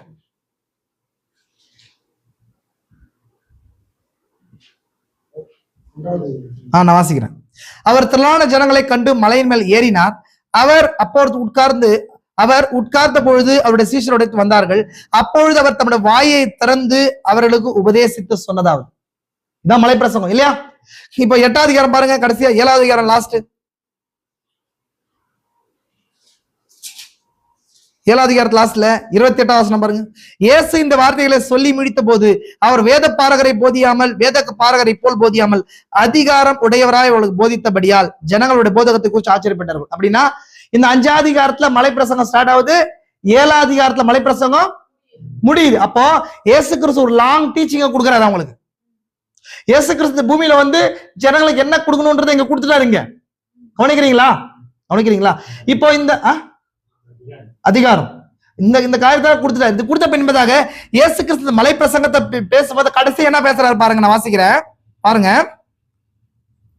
24 ஆகையால் நான் சொல்லி அந்த வார்த்தைகளை கேட்டு இவைகளின்படி செய்கிறவன் எவனோ அவனை கண் மலையின் மேல் தன் வீட்டை கட்டின புத்தியுள்ள மனுஷனுக்கு ஒப்பிடுவேன். இந்த மலை பிரசங்கத்துல சொல்லப்பட்ட இயேசு கிறிஸ்து சொல்லப்பட்ட அந்த போதனை கேட்டு ஒருத்தன் அவன் இருக்கிறான், அதுபடி நடக்கிறான் அப்படின்னா அவனை எதுக்கு இயேசு கிறிஸ்து உருவகப்படுத்துறார், டைப் பண்றாருன்னு சொன்னா, கண் மலை மேல தன் வீட்டை கட்டின புத்தியுள்ள மனுஷனா அப்படின்னா அவனும் உள்ளுக்குள்ள ஒரு பில்டிங்கை கட்டி கொண்டிருக்கிறான்றார். கரெக்டுங்களா உங்களுக்கு? அப்ப அவனுக்குள்ளே ஒரு பில்டிங் கட்டி ஆவிக்குரிய கட்டிடம் கட்டப்பட்டு கொண்டிருக்கிறது. அப்ப தனிப்பட்ட மனுஷனா நம்ம கட்டி கொண்டிருக்கிற பில்டிங் என்னங்க? ஒரு பரிபூர்ண மனிதே அதுதானே ஒரு பில்டிங். அதான் பில்டிங் ஸ்ட்ரக்சர் தானங்க. இப்போ அதுதான் இயேசு கிறிஸ்து சொல்றாரு, பெருமழை சொரிந்து பெருவெள்ளம் வந்து காற்று அடித்து அந்த வீட்டின் மேல் மோதியும். எந்த வீட்டை சொல்றாரு? வெளிப்பிரகாரமான வீடு கிடையாது. அந்த மனுஷனை குறிச்சு சொல்லும் போது அவனுக்குள்ள கிறிஸ்துவின் பரிபூர்ண வளர்ச்சி இருக்கு இல்லையா, அந்த வளர்ச்சி மேல பெருமழை சோதனையும் உபத்திரவமும் பாடுகளும் வந்து மோதியும் அது விழவில்லை. அது ஏனென்றால் அது கண் மலை மேல் அஸ்திபார போடப்பட்டிருக்கிறது. எந்த கண்மலை? கண்மலை எதுங்க பைபிள்ல? இயேசு கிறிஸ்து பற்றி வெளிப்பாடு. கண்மலைன்றது இயேசு கிறிஸ்து மட்டும் சொல்லக்கூடாது, இயேசு கிறிஸ்து பற்றி வெளிப்பாடு. ஏன்னா பேதுரு 16ஆம் அதிகாரத்துல சொல்றாரு, பேதுரு நோக்கி இயேசு கிறிஸ்து சொல்றாரு, பேதுருவே இந்த மாம்சம் ரத்தம் உனக்கு என்பதை வெளிப்படுத்தவில்லை, பரலோகத்துல இருக்கிற என் பிதாவை உனக்கு வெளிப்படுத்தினார். இந்த கல்லின் மேல் என் சபையை கட்டுவேன். அந்த கல் என்ன? இயேசு கிறிஸ்து கிடையாது, இயேசு கிறிஸ்துவை பற்றி வெளிப்பாடு. நீ இயேசு கிறிஸ்துன்னு சொன்னீங்கன்னு சொன்னா அது புரோட்டஸ்டன்ட் உபதேசம். பேதுருன்னு சொன்னீங்க சொன்னா ரோமன் கத்தோலிக்க உபதேசம். வெளிப்பாட்டுலதான் ஒரு மனுஷன் கட்டுறான். புரிஞ்சா உங்களுக்கு? இப்பதான் உங்களுக்கு நீங்க சூடு பிடிக்குதுன்னு நினைக்கிறேன். இப்போ இங்கதான் வந்து என்ன ஆகுதுங்க, அப்ப இயேசு கிறிஸ்து சொல்றாரு, இந்த பில்டிங்கை குறிச்சு பேசுறார். எந்த பில்டிங்? ஒரு மனுஷன் தனக்குள்ள கட்டுற, இந்த வெளிப்பாட்டுல மூலமா கட்டுற ஒரு பரிபூர்ண மனிதன். இந்த இடத்துல தான் பேதுரு செய்தியை பெற்றுக்கொண்டது. பேதுரு பேசுறாரு இல்லையா, எங்க வந்துச்சு பேதுருக்குன்னு சொன்ன இல்லையா, பேதுரு இந்த இடத்துல தான் பெற்றுக்கொண்டார். பேதுரு அதுக்குதான் அங்க சபைக்கு சொல்றாரு, இந்த வளர்ச்சி தான் அங்க இருக்குதுன்னு சொன்னாரு. நான் வரும் நாட்கள்ல மலை பிரசங்கத்துல பரிபூர்ண மனித வளர்ச்சி எங்க இருக்குதுன்னு நான் காட்டுறேன். அதை குறிச்சு பேசல, இப்ப நடுவில் நான் பேசல, ஸ்டெப்பா போகணும்னு நினைக்கிறேன். நான் மலை பிரசங்கத்துல இயேசு பேசுறாரு இல்லையா, பேதுரு பேசுறாருல, விசுவாசத்தோட தைரியத்தோட ஞானத்தோட இச்சையடக்கத்தையும், இச்சையடக்கத்தோட பொறுமையோட தேவபக்தியோட சகோதரத்தோட அன்பையும் கூட்டி வளங்கள். இந்த 7 பேதுரு எங்கே பெற்றுக்கொள்ள இங்க சொன்னாரு. இந்த புத்தியுள்ள மனுஷன்றது பேதுரு தான். அவர் என்ன பண்ணாரு? அவருக்குள்ள லைக் கிரைஸ்ட் மேனர் இருந்துச்சு. அவர் என்ன பண்ணாரு? அவருக்குள்ள கட்டினார். புரிஞ்சா உங்களுக்கு? இப்படி உண்டாக்கப்படும் போதுதான் நீ சொன்ன 2வது விஷயம், இதுக்குள்ள இருக்கிற இந்த மேனர் யாரோட மேனர்? கிறிஸ்துவுடைய சுவாபம், தன்மைகள். புரிஞ்சா உங்களுக்கு? எந்த அப்படி கட்டுறது எது மேல கட்டுறாங்க? கண்மலை மேல, இயேசு கிறிஸ்து பற்றி வெளிப்பாட்டு மேல கட்டுறது. நான் சொல்லிட்டேனா? எவ்வளவு விஷயம் பேசியிருக்கோம் நம்ம எவ்வளவு விஷயம் பேசணும், யார் கட்டினதை குறிச்சு பேசணும். பேதுரு சொன்னாரு, அப்புறம் பவுல் சொன்னாரு. பவுல் எதை சொல்றாரு? பேதுரு தனிப்பட்ட மனுஷனை சொல்றாரு. பவுல் இதே நிலையில சபை, ஒட்டுமொத்த கிறிஸ்துவின் சரீரமாக சபையும் இதே மேனர்ல, தனிப்பட்ட மனுஷனுக்குள்ள அந்த மேனர், அந்த வெர்ச்சு இருக்கணும், குணாதிசயம் இருக்கணும், பரம குணாதிசயம் இருக்கணும். அதே போல கிறிஸ்துவின் சரீரமாகிய சபைக்குள்ளேயும் அந்த குணாதிசயம் இருக்கணும், இல்லைங்களா? அதுதான் வந்து 7th சீல்ல 2வது ஃபோல்டுன்னு சொன்னேன். அந்த 2வது ஃபோல்டு என்ன? தேவன் தனக்குள்ள இருக்கிற எல்லாத்தையும் சபைக்குள்ள ஊத்துறாரு. தனிப்பட்ட மனுஷனுக்கு ஊட்டுறாரா இல்லையா? மனுஷனுக்கு ஊட்டுறாரு, சபைக்கும் ஊற்றுறாரு. இது ரெண்டும். அதே போல இயேசு கிறிஸ்து எங்க பேசுறாரு? மலை பிரசங்கம் வரும்போது அங்க ஸ்டார்ட் பண்ணி முடிக்கும் போது என்ன சொல்றாரு? இப்போ இதுபடி செய்யறவனே அவனும், இதுல செய்யறவனே அவனும், அவன் அஸ்திபாரப்பட்டு ஒரு பரிபூர்ண மனிதன் வளர்ச்சிக்குள்ள வருவான். அப்படி வந்தான்னு சொன்னா அவன் பரிபூர்ண சர்க்குணரா மாறுவான். நீ அதான் சொல்றதுக்கு முன்னாடி இந்த ஓமையில இதுல பேசுற உள்ள நீங்களே நீங்க பரிபூர்ண சர்க்குணரா விரும்பினா பிதா, பரலோகத்துல இருக்கிற பிதா பூர்ண சர்க்குணரா இருப்பது போல நீங்களும். இதுக்கு மேல நீங்க உள்ள படிச்சு பார்த்தா உங்களுக்கு தெரியும். ஒரு வசந்தியும் அவ்வளவு டீகோட் பண்ணும், உள்ள அவ்வளவு விஷயங்கள் இருக்கு. இந்த பரிபூர்ண மனிதன் அங்க வளர்ச்சி இருக்கு. சரி, இப்ப இதுதான் அஸ்திபாரம் பேசுனது. அடுத்தது, இது தீர்க்கதரிசி கொடுக்கப்பட்ட நோக்கம் என்ன? தீர்க்கதரிசி கொடுக்கப்பட்ட நோக்கம் தான் என்ன? ஏன் இது திரும்ப தீர்க்கதரிசி கொடுச்சு? தீர்க்கதரிசி எப்படி இதை பெற்றுக்கொண்டார்? வேற ஏதாவது வேத தியாலஜிக்கல் காலேஜ்ல பெற்றுக்கொண்டாரா, இல்ல வேற எங்கேயாவது பெற்றுக்கொண்டாரானா? அப்படி இல்லை. அதான் உங்களுக்கு காட்டணும்னு நினைக்கிறேன். முக்கியமா அந்த காரியத்தை மட்டும் காட்டிட்டு நான் முடிக்கிற பாருங்க. இது எங்க பெற்றுக்கொண்டாரு தீர்க்கதரிசி பாருங்க. இப்போ 2வது விஷயத்த சொல்றேன். இதோட கூட இன்னொரு விஷயத்த நான் ஜாயின் பண்றேன். அந்த ஜாயின் பண்ணும்போது உங்களுக்கு இந்த காரியம் இன்னும் டெப்தா புரியும். தேவன் இயேசுக்குள்ள இருந்தார். பழைய ஏற்பாட்டுல தேவன் தன் தங்கி வாசமாக இருக்கிறதுக்கு இஸ்ரேல் ஜனங்கள் என்ன பண்ணாங்க சொன்னா, அவருக்கு ஒரு ஆசரிப்பு கூடாரத்தை கட்டினாங்களா? நான் உங்கள்கிட்ட தான் பேசுறேங்க, வாயை திறந்து பேசுங்களேன். கட்டினாங்க இல்லைங்களா? அந்த ஆசரிப்பு கூடாரத்துல தேவன் தங்கி என்ன பண்ணாருங்க? இன்னும் சொல்லணும்னு சொன்னா தேவன் தானே எங்க ஊற்றி கொண்டாருன்னு சொல்லலாம். தேவன் தானே எங்க ஊற்றி கொண்டாரா இல்லையா? உங்கள்கிட்ட தான் பேசுறேன், சொல்லுங்களேன். ஊற்றி கொண்டார். அடுத்தது அது சாலமோனுடைய தேவாலயமா மாறுச்சு இல்லைங்களா? ஆனா இருக்கிற தேவன் ஒண்ணுதான், ஆனா அந்த இடங்களை மட்டும் என்ன ஆகுதுங்க? மாறுது. ஆனா இதெல்லாம் ரியலான இடங்கள் கிடையாது. ஏதோ ஒரு நித்தியமான ஒரு இடத்த சுட்டி காட்டுவதா அது இருக்குது இல்லைங்களா? உங்களுக்கு நோவா பேழை யாரை சுட்டி காட்டுச்சு? நோவா பேழை யாரை சுட்டி காட்டுச்சு? கிறிஸ்துவ சுட்டி காட்டுச்சு. ஒரு மனுஷன் பேழைக்குள்ள போகும்போது பாதுகாக்கப்படுறான் இல்லைங்களா? மோசையோட பேழை யாரை சுட்டி காட்டுச்சு? அதுவும் கிறிஸ்துவ காட்டுது இல்லைங்களா? உடன்படிக்கை பெட்டி யாரை சுட்டி காட்டுச்சு? அதுவும் பேழைதான். அப்படி இந்த மாதிரி நம்ம காண்பிக்கிறது எல்லாம், பைபிள்ல காண்பிக்கிற ரட்சிப்புக்கு சம்பந்தப்பட்ட விஷயங்கள்லாம் கிறிஸ்துவதான் சுட்டி காட்டும். ஆமென். புரிஞ்சுங்களா உங்களுக்கு? அப்ப தேவன் நமக்கு மேல பழைய ஏற்பாட்டுல அவர் பிதாவா இருந்தார், புதிய ஏற்பாட்டுல இயேசுவா, இப்போ கிறிஸ்துவா இருக்கிறார். கரெக்டுங்களா உங்களுக்கு? அப்ப நமக்கு மேல தேவன், நம்மோட தேவன், நமக்குள்ள தேவன். 3 விஷயங்கள்.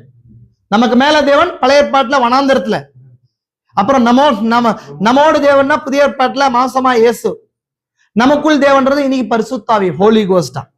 இந்த 3 விஷயங்கள். இப்ப இதுதான் நான் அடுத்த இதோட கூட இந்த பரிபூர்ண மனிதனின் வளர்ச்சியோட கூட இன்னொரு பாயிண்ட் இணைக்கிறேன். இன்னும் ரொம்ப அருமையான விஷயமா இருக்கும், அதை புரிஞ்சு கொள்றதுக்கு அருமையான விஷயமா இருக்கும், சீர்தூக்கி பாடுறது கரெக்டா இருக்கும். கவனிங்க நல்லா. என்ன விஷயம்னு சொன்னா, தேவன் அந்த 7வது முத்திரையில இருக்கிற 3 நோக்கம். 2வது நோக்கம் என்னன்னு சொன்னேன்? வளர்ச்சி. 2வது தேவன் தனக்குள்ள இருக்கிற எல்லாத்தையும் யாருக்குள்ள விட்டுறாரு? ஃபர்ஸ்ட். 2வது என்னங்க? சபை கூட்டுறார். அப்போ ஊற்றுறார் அப்படின்னு சொன்னா அங்க தங்கி வாசம் செய்யறார்.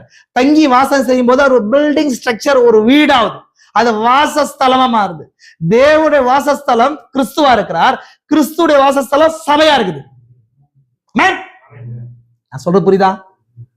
நான் சொல்றது புரியுதுங்களா உங்களுக்கு? அப்போ தேவன் முதல்ல பழைய ஏற்பாட்டுல யாத்திரை ஆகமத்துல ஃபர்ஸ்ட் நான் தங்கிறதுக்கு உங்கள் மத்தியில வாசமா இருக்கிறதுக்கு, உங்க நடுவில் வாசமா இருக்கிறதுக்கு ஒரு ஆசரிப்பு கூடார ஸ்ட்ரக்சரை பேட்டர்ன் பண்ணுன்னு சொன்னாரா இல்லைங்களா? அதுக்கப்புறம் அது சாலமோனுடைய தேவாலயமா மாறிச்சு தாவீதுனால. அதுக்கப்புறம் இது 2 பேட்டர்ன், ரியாலிட்டி கிடையாது. ஒரு ரியாலிட்டி யாரு? இயேசு கிறிஸ்துவா இருந்தார். இயேசு கிறிஸ்து தனக்குள்ள தேவனை கொண்டு வந்தார், அளவில்லாமல் தேவனை கொண்டிருந்தார். அதான் 7th சீலுடைய ஃபர்ஸ்ட் ஃபோல்டா இருக்குது. 7th சீலுடைய ஃபர்ஸ்ட் ஃபோல்ட் என்ன? தேவன் தனக்குள்ள இருக்கிறது எல்லாத்தையும் எப்ப ஊற்றினார்? யோர்தான் நதியில ஊற்றினார் இல்லைங்களா? அவருக்குள்ள ஊற்றினார். தேவன் தன்னுடைய ஆவி அளவில்லாமல் குமாரன் கொடுத்திருக்கிறார். பழைய ஏற்பாட்டுல அக்கினி ஸ்தம்பமா ஒரு பேட்டர்னா இருந்துச்சு. புதிய ஏற்பாடு இயேசு கிறிஸ்து வரைக்கும் அப்படி அக்கினி ஸ்தம்பம் இல்ல. அந்த அக்கினி ஸ்தம்பம் யாருக்குள்ள வந்துச்சு? இயேசு கிறிஸ்துக்குள்ள வந்துச்சு இல்லைங்களா? உங்களுக்கு அந்த சரீரத்துக்குள்ள, அந்த சரீரம் தான் ஆலயமா இருந்துச்சு. தேவன் தங்கும் ஆலை யாரு? கிறிஸ்துவா இருந்தாரா இல்லைங்களா? உங்களுக்கு புரியுதா நான் சொல்றது? இது ரெண்டாவது பேட்டர்ன். அப்போ இந்த கிறிஸ்துவாகிய இந்த பில்டிங், கிறிஸ்துவாகிய அந்த பில்டிங், கிறிஸ்துவுக்கு தலை யாரு?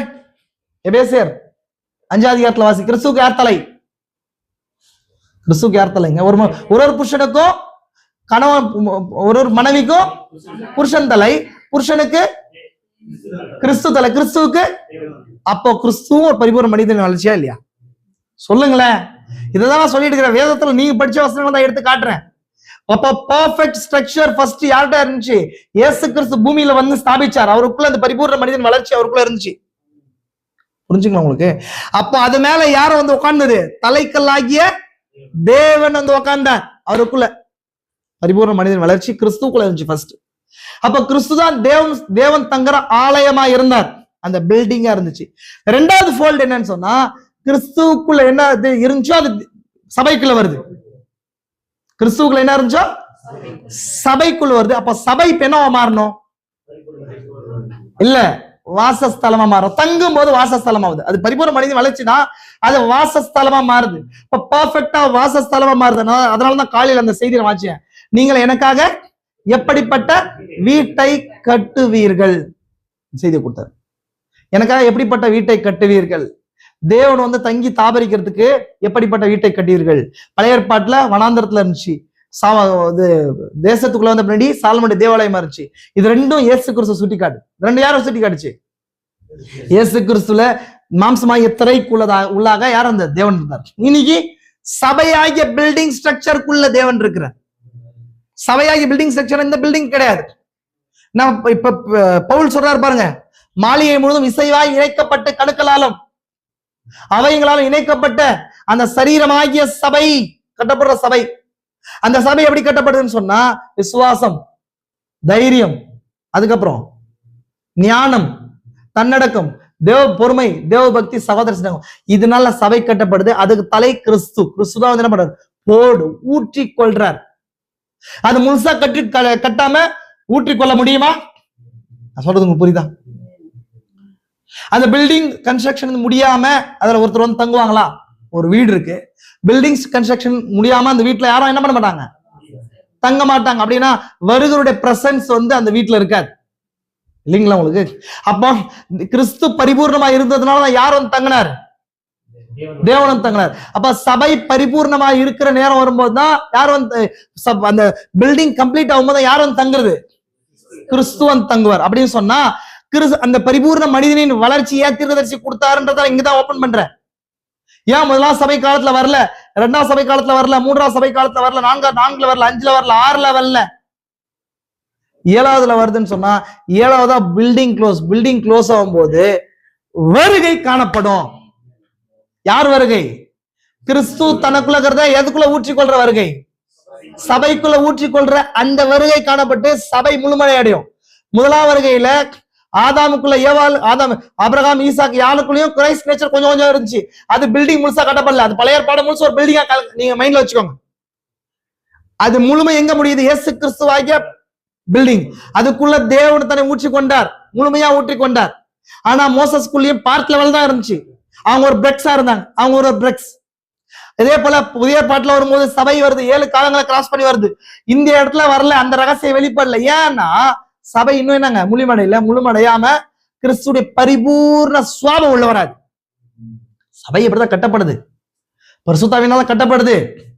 அதனாலதான் முதல் ஆதி அப்போஸ்தலர் காலத்துல சபை எப்படி கட்டப்பட்டுச்சு? இந்த கல்லின் மேல் கட்டப்பட்டுச்சு. எந்த கல்லின் மேல்?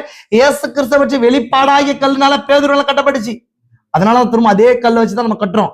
நான் சொல்றது சபைக்கு சொல்லிட்டு இருக்கிறேன், பேரலா அதே போல தனிப்பட்ட மனுஷனுக்கு சொல்லிட்டு இருக்கிறேன். நல்லா கவனிச்சுட்டு கன்ஃபியூஸ் ஆயிடாதீங்க. சரி, நான் லாஸ்டா இந்த விஷயம் மட்டும் நான் முடிக்கிறேன். கவனிங்க பாருங்க, இது எப்படி வருதுன்றது மட்டும் முடிக்கிறேன். பாருங்க என்ன சொல்றாரு தீர்க்கதரிசி, என்ன சொல்றாரு? நான் தமிழ்ல வாசிக்கிறேன். இப்பொழுது நான் போதிக்க போகும் செய்தியானது 62 வருஷம் 10ஆம் மாசத்துல தீர்க்கதரிசி கொடுத்த செய்தி. 62 வருஷம் 10ஆம் மாசம் தீர்க்கதரிசி கொடுத்த செய்தி. இது 14ஆம் தேதி மார்னிங் கொடுத்த செய்தி. 62ஆம் வருஷம் 12ஆம் மாசம் 22ஆம் தேதி தீர்க்கதரிசி இந்த 7 முத்திரைகளுக்கான அந்த தரிசனத்தை பெற்றுக்கொள்றார். 62ஆம் மாசம் 12ஆம் மாசம் 30ஆம் தேதி ஐயா இது முடிவின் அடையாளமான செய்தியை கொடுக்கிறார். அந்த செய்தியெல்லாம் தீர்க்கதரிசி மேற்கு நோக்கி போகிறதான அந்த தரிசனங்களையும் கொடுக்கிறார். நான் செய்தி கொடுத்துருக்கேன் உங்களுக்கு. அப்புறம் 63ஆம் வருஷம் தீர்க்கதரிசி சுவாட பெற்றுக்கொள்றாரு. 7 தூதர்கள் இறங்கி வராங்க. 7 முத்திரைகளை பெற்றுக்கொள்றாரு. கவனிங்க நல்லா. இதோட கூட கடைசியா நான் நினைக்கிறேன். அப்போ 7 முத்திரைகளை 63ஆம் வருஷம் பெற்றுக்கொண்டார். 61ஆம் வருஷம் 7 சபை காலங்களை தீர்க்கதரிசி கொடுத்தாரா இல்லையா? 61 வருஷம் உங்களுக்கு தெரியணும். உங்களுக்கு 60 61 60வது வருஷத்துல இருந்து தீர்க்கதரிசி 7 சபை கால செய்தியை பிரீச் பண்ண ஆரம்பிக்கிறார். 61 வரைக்கும் கொடுக்கிறார். 61ஆம் வருஷம் 7ஆம் மாசம் தானியேலின் 70 வாரங்கள் 3 பார்ட் பிரீச் பண்றார். 6 விதமான நோக்கம், காப்ரியேல் அறிவுறுத்தைகள், 70வது வாரம் 3 செய்திகளை 7ஆம் மாசம் பிரீச் பண்றாரு. 61ஆம் வருஷம் 62ஆம் வருஷம் தீர்க்கதரிசி வரும்போது இந்த பரிபூர்ண மனிதன் வளர்ச்சியை பிரீச் பண்றார்.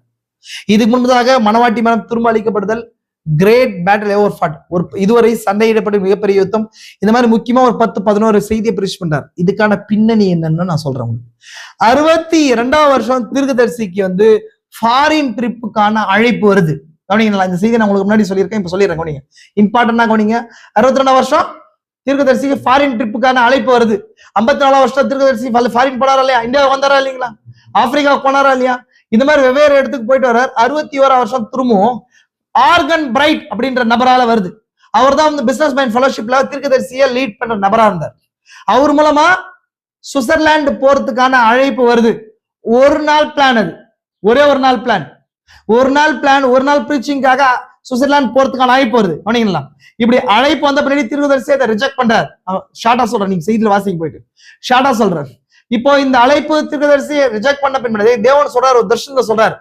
நான் ஆல்ரெடி இந்த தர்ஷனத்தை உங்களுக்கு எக்ஸ்பிளைன் பண்ணிருக்கேன்.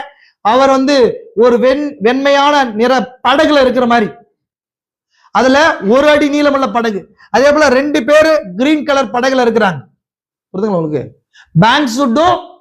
பேங்க்ஸுட்ன்ற நபரும் வந்து இன்னொரு சகோதரனும் இருக்கிறாங்க. அப்ப அந்த 2 பேரும் ஜாக்மூர், ஐ திங்க் ஜாக்மூர்னு நினைக்கிறேன், 2 பேர் இருக்கிறாங்க. அப்போ இது அந்த நபர் வந்து என்ன சொல்றாருன்னு சொன்னா, நீங்க இது மூலமா போலாம், 40 மைல் ஸ்பீட்ல போலான்னும் போது தீர்க்கதரிசி அந்த சொப்பனத்துல ரிஜெக்ட் பண்றாரு, வேணான்னு சொல்லப்படுறாரு. தீர்க்கதரிசி சொல்றாரு, அதுக்கப்புறம் நீ கூடாரத்துக்கு போய் ஆகாரத்தை சேமித்து வைன்னு சொல்லப்படுது. அதுபடி தீர்க்கதரிசி 62ஆம் வருஷம் இந்த மீட்டிங், ஃபாரின் ட்ரிப் மீட்டிங்கை கேன்சல் பண்றார். புரிஞ்சா உங்களுக்கு? அதுக்கு பின்பதாக வேற சில விஷயங்கள் இருக்கு, நான் சொல்றேன் உங்களுக்கு. அப்ப கேன்சல் பண்ணிட்டு தான் இந்த செய்திகள்லாம் கொடுக்குறாரு. எந்த செய்தி நான் வாசிக்கிறேன் பாருங்க. எதுக்கு இந்த பின்னணியை வாசிக்கிறது உங்களுக்கு ரொம்ப இம்பார்ட்டன்டா புரியும். இந்த பின்னணி புரிஞ்சாதான் உங்களுக்கு இந்த காரியம் புரியும். 62ஆம் வருஷம்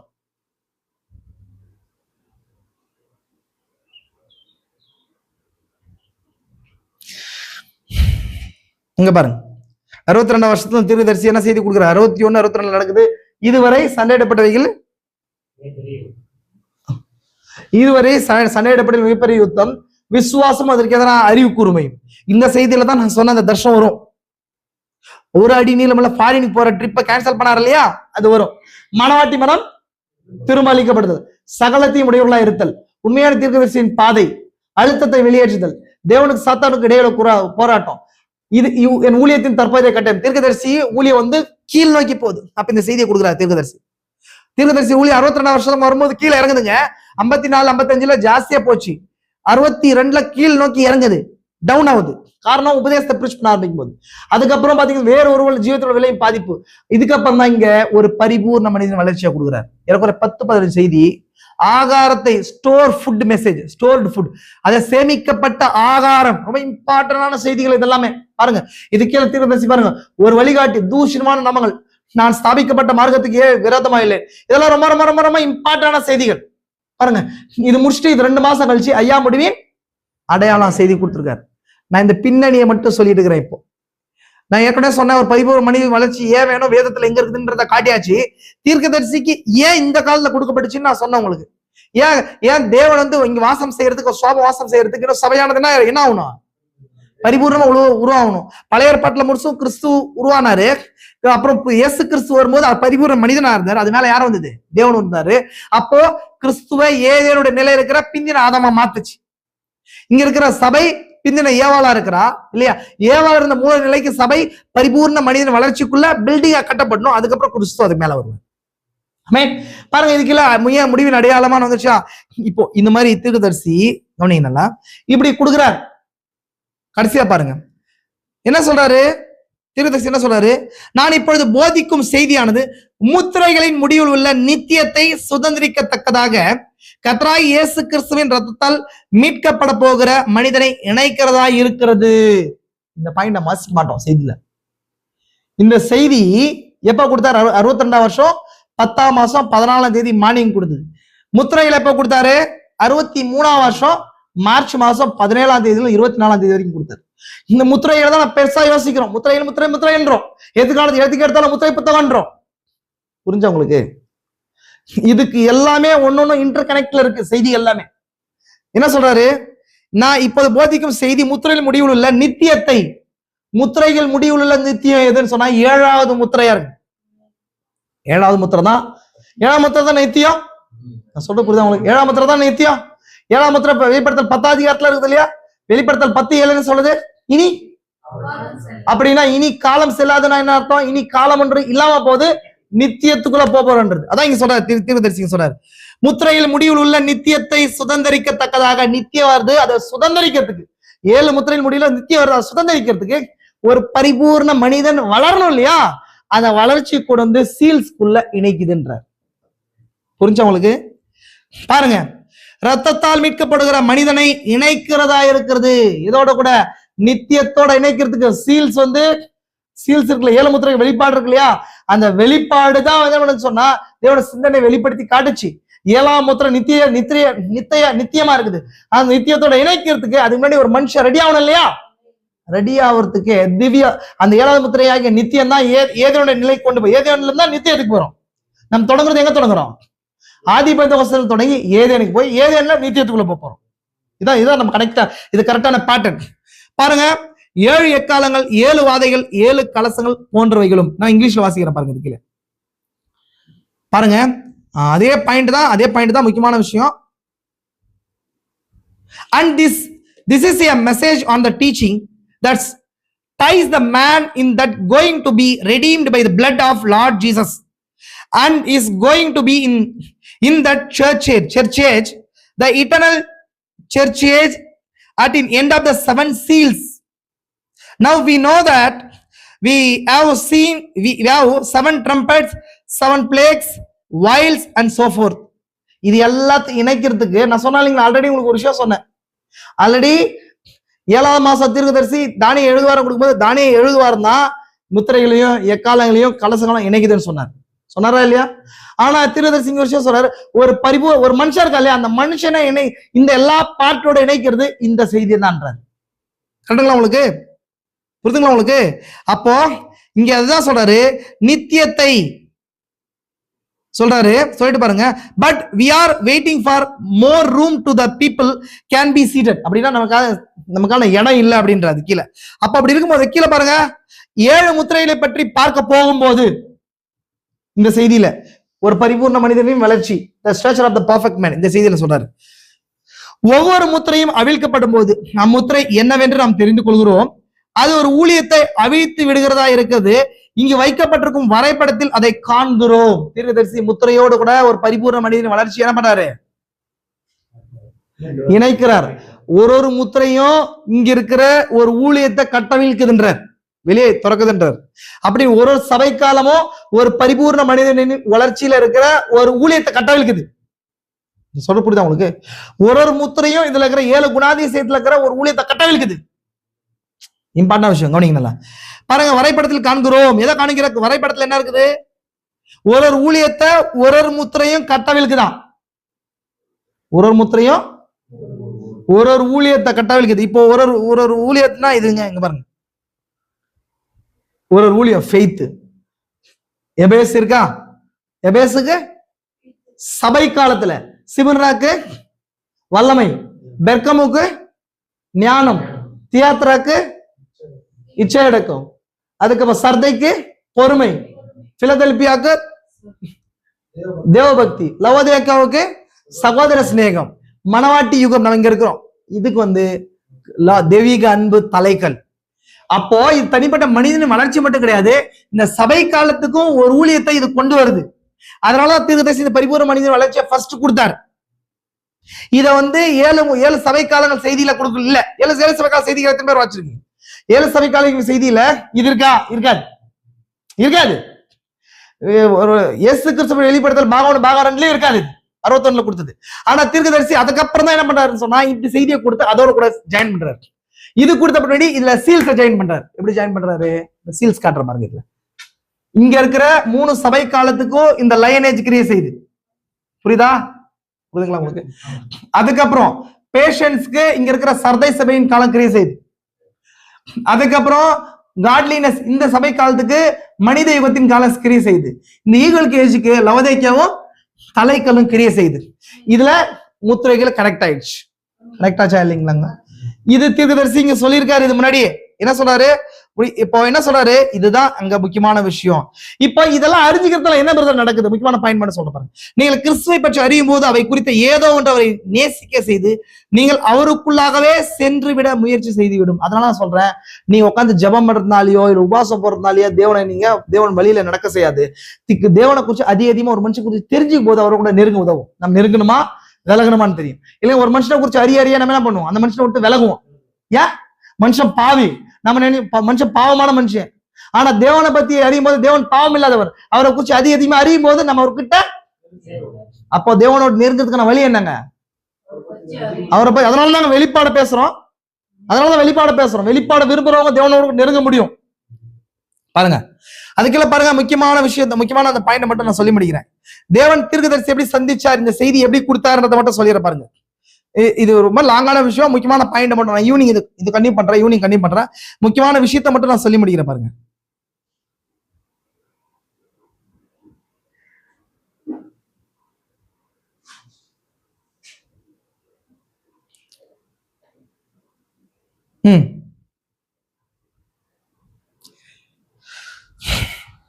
முக்கியமான பாயிண்ட், ஆராதனை நடப்பதற்கு முன்பு அநேக நாட்களுக்கு முன்பே நான் காடுகளுக்கு சென்று தொடர்ச்சியாக ஜெபிப்பேன். இங்க பாருங்க, கடைசியா தேவன் தீர்க்கதரிசியை சந்திக்கும் விதம், தீர்க்கதரிசியை தேவன் எப்படி சந்திக்கிறார் அப்படின்றத இங்க சொல்லிட்டே வராரு.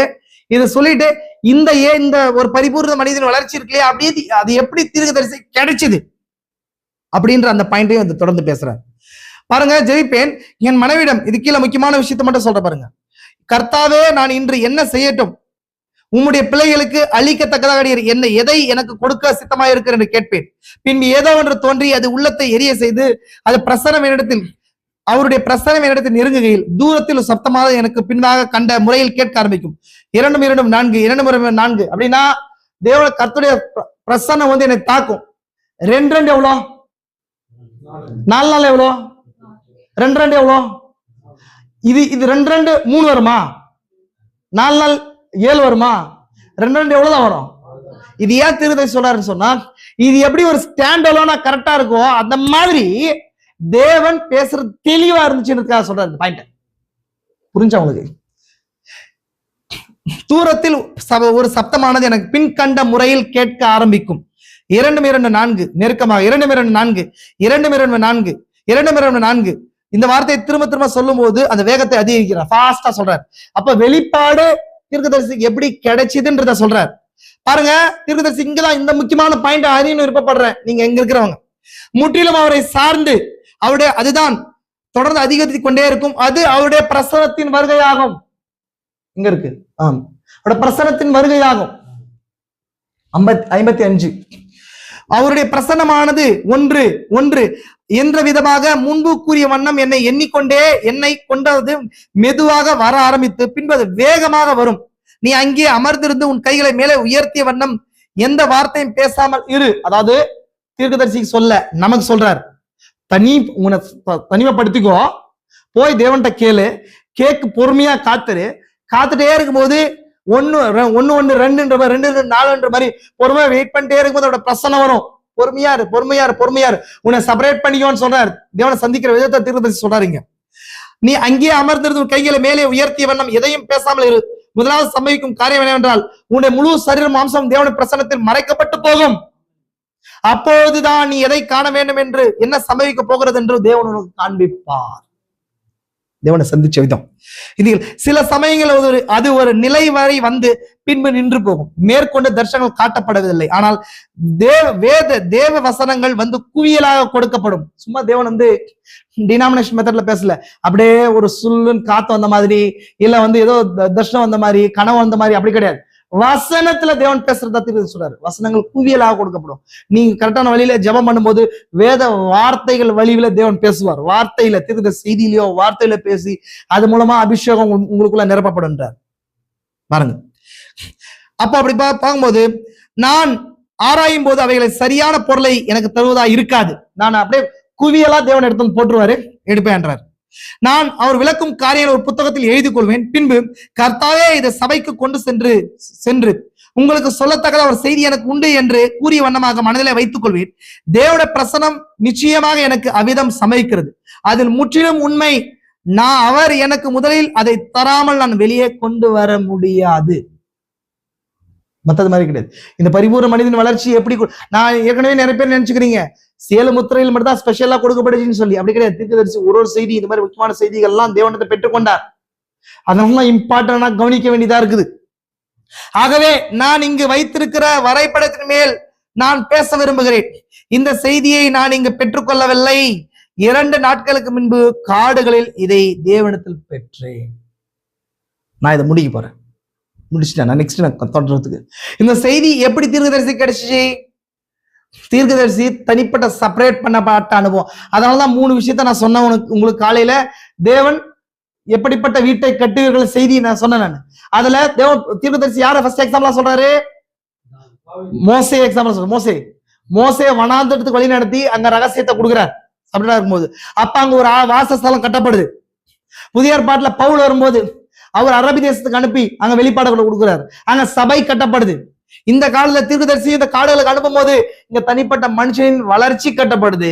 அதே போல முத்திரைகளுக்காக டூசான் போகும்போது 7 முத்திரைகள் வெளிப்பாடு ஒட்டுமொத்த சபையையும் நித்தியத்தையும் இணைக்குது.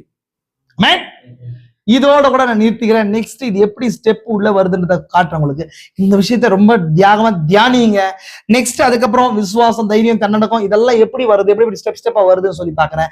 இன்னொன்னு இந்த பில்டிங்கை குறிச்சு பேசலாம்னு நினைக்கிறேன். நெக்ஸ்ட் இந்த பில்டிங் இங்க ஒரு பரிபூர்ண மனுஷி இந்த பில்டிங் எப்படி கட்டப்பட்டிருக்குன்னு சொன்னா, ஒரு ஆர்ச்சாவோ இல்ல ஸ்கொயராவோ ரெக்டாங்கிளாகவோ கட்டப்படல.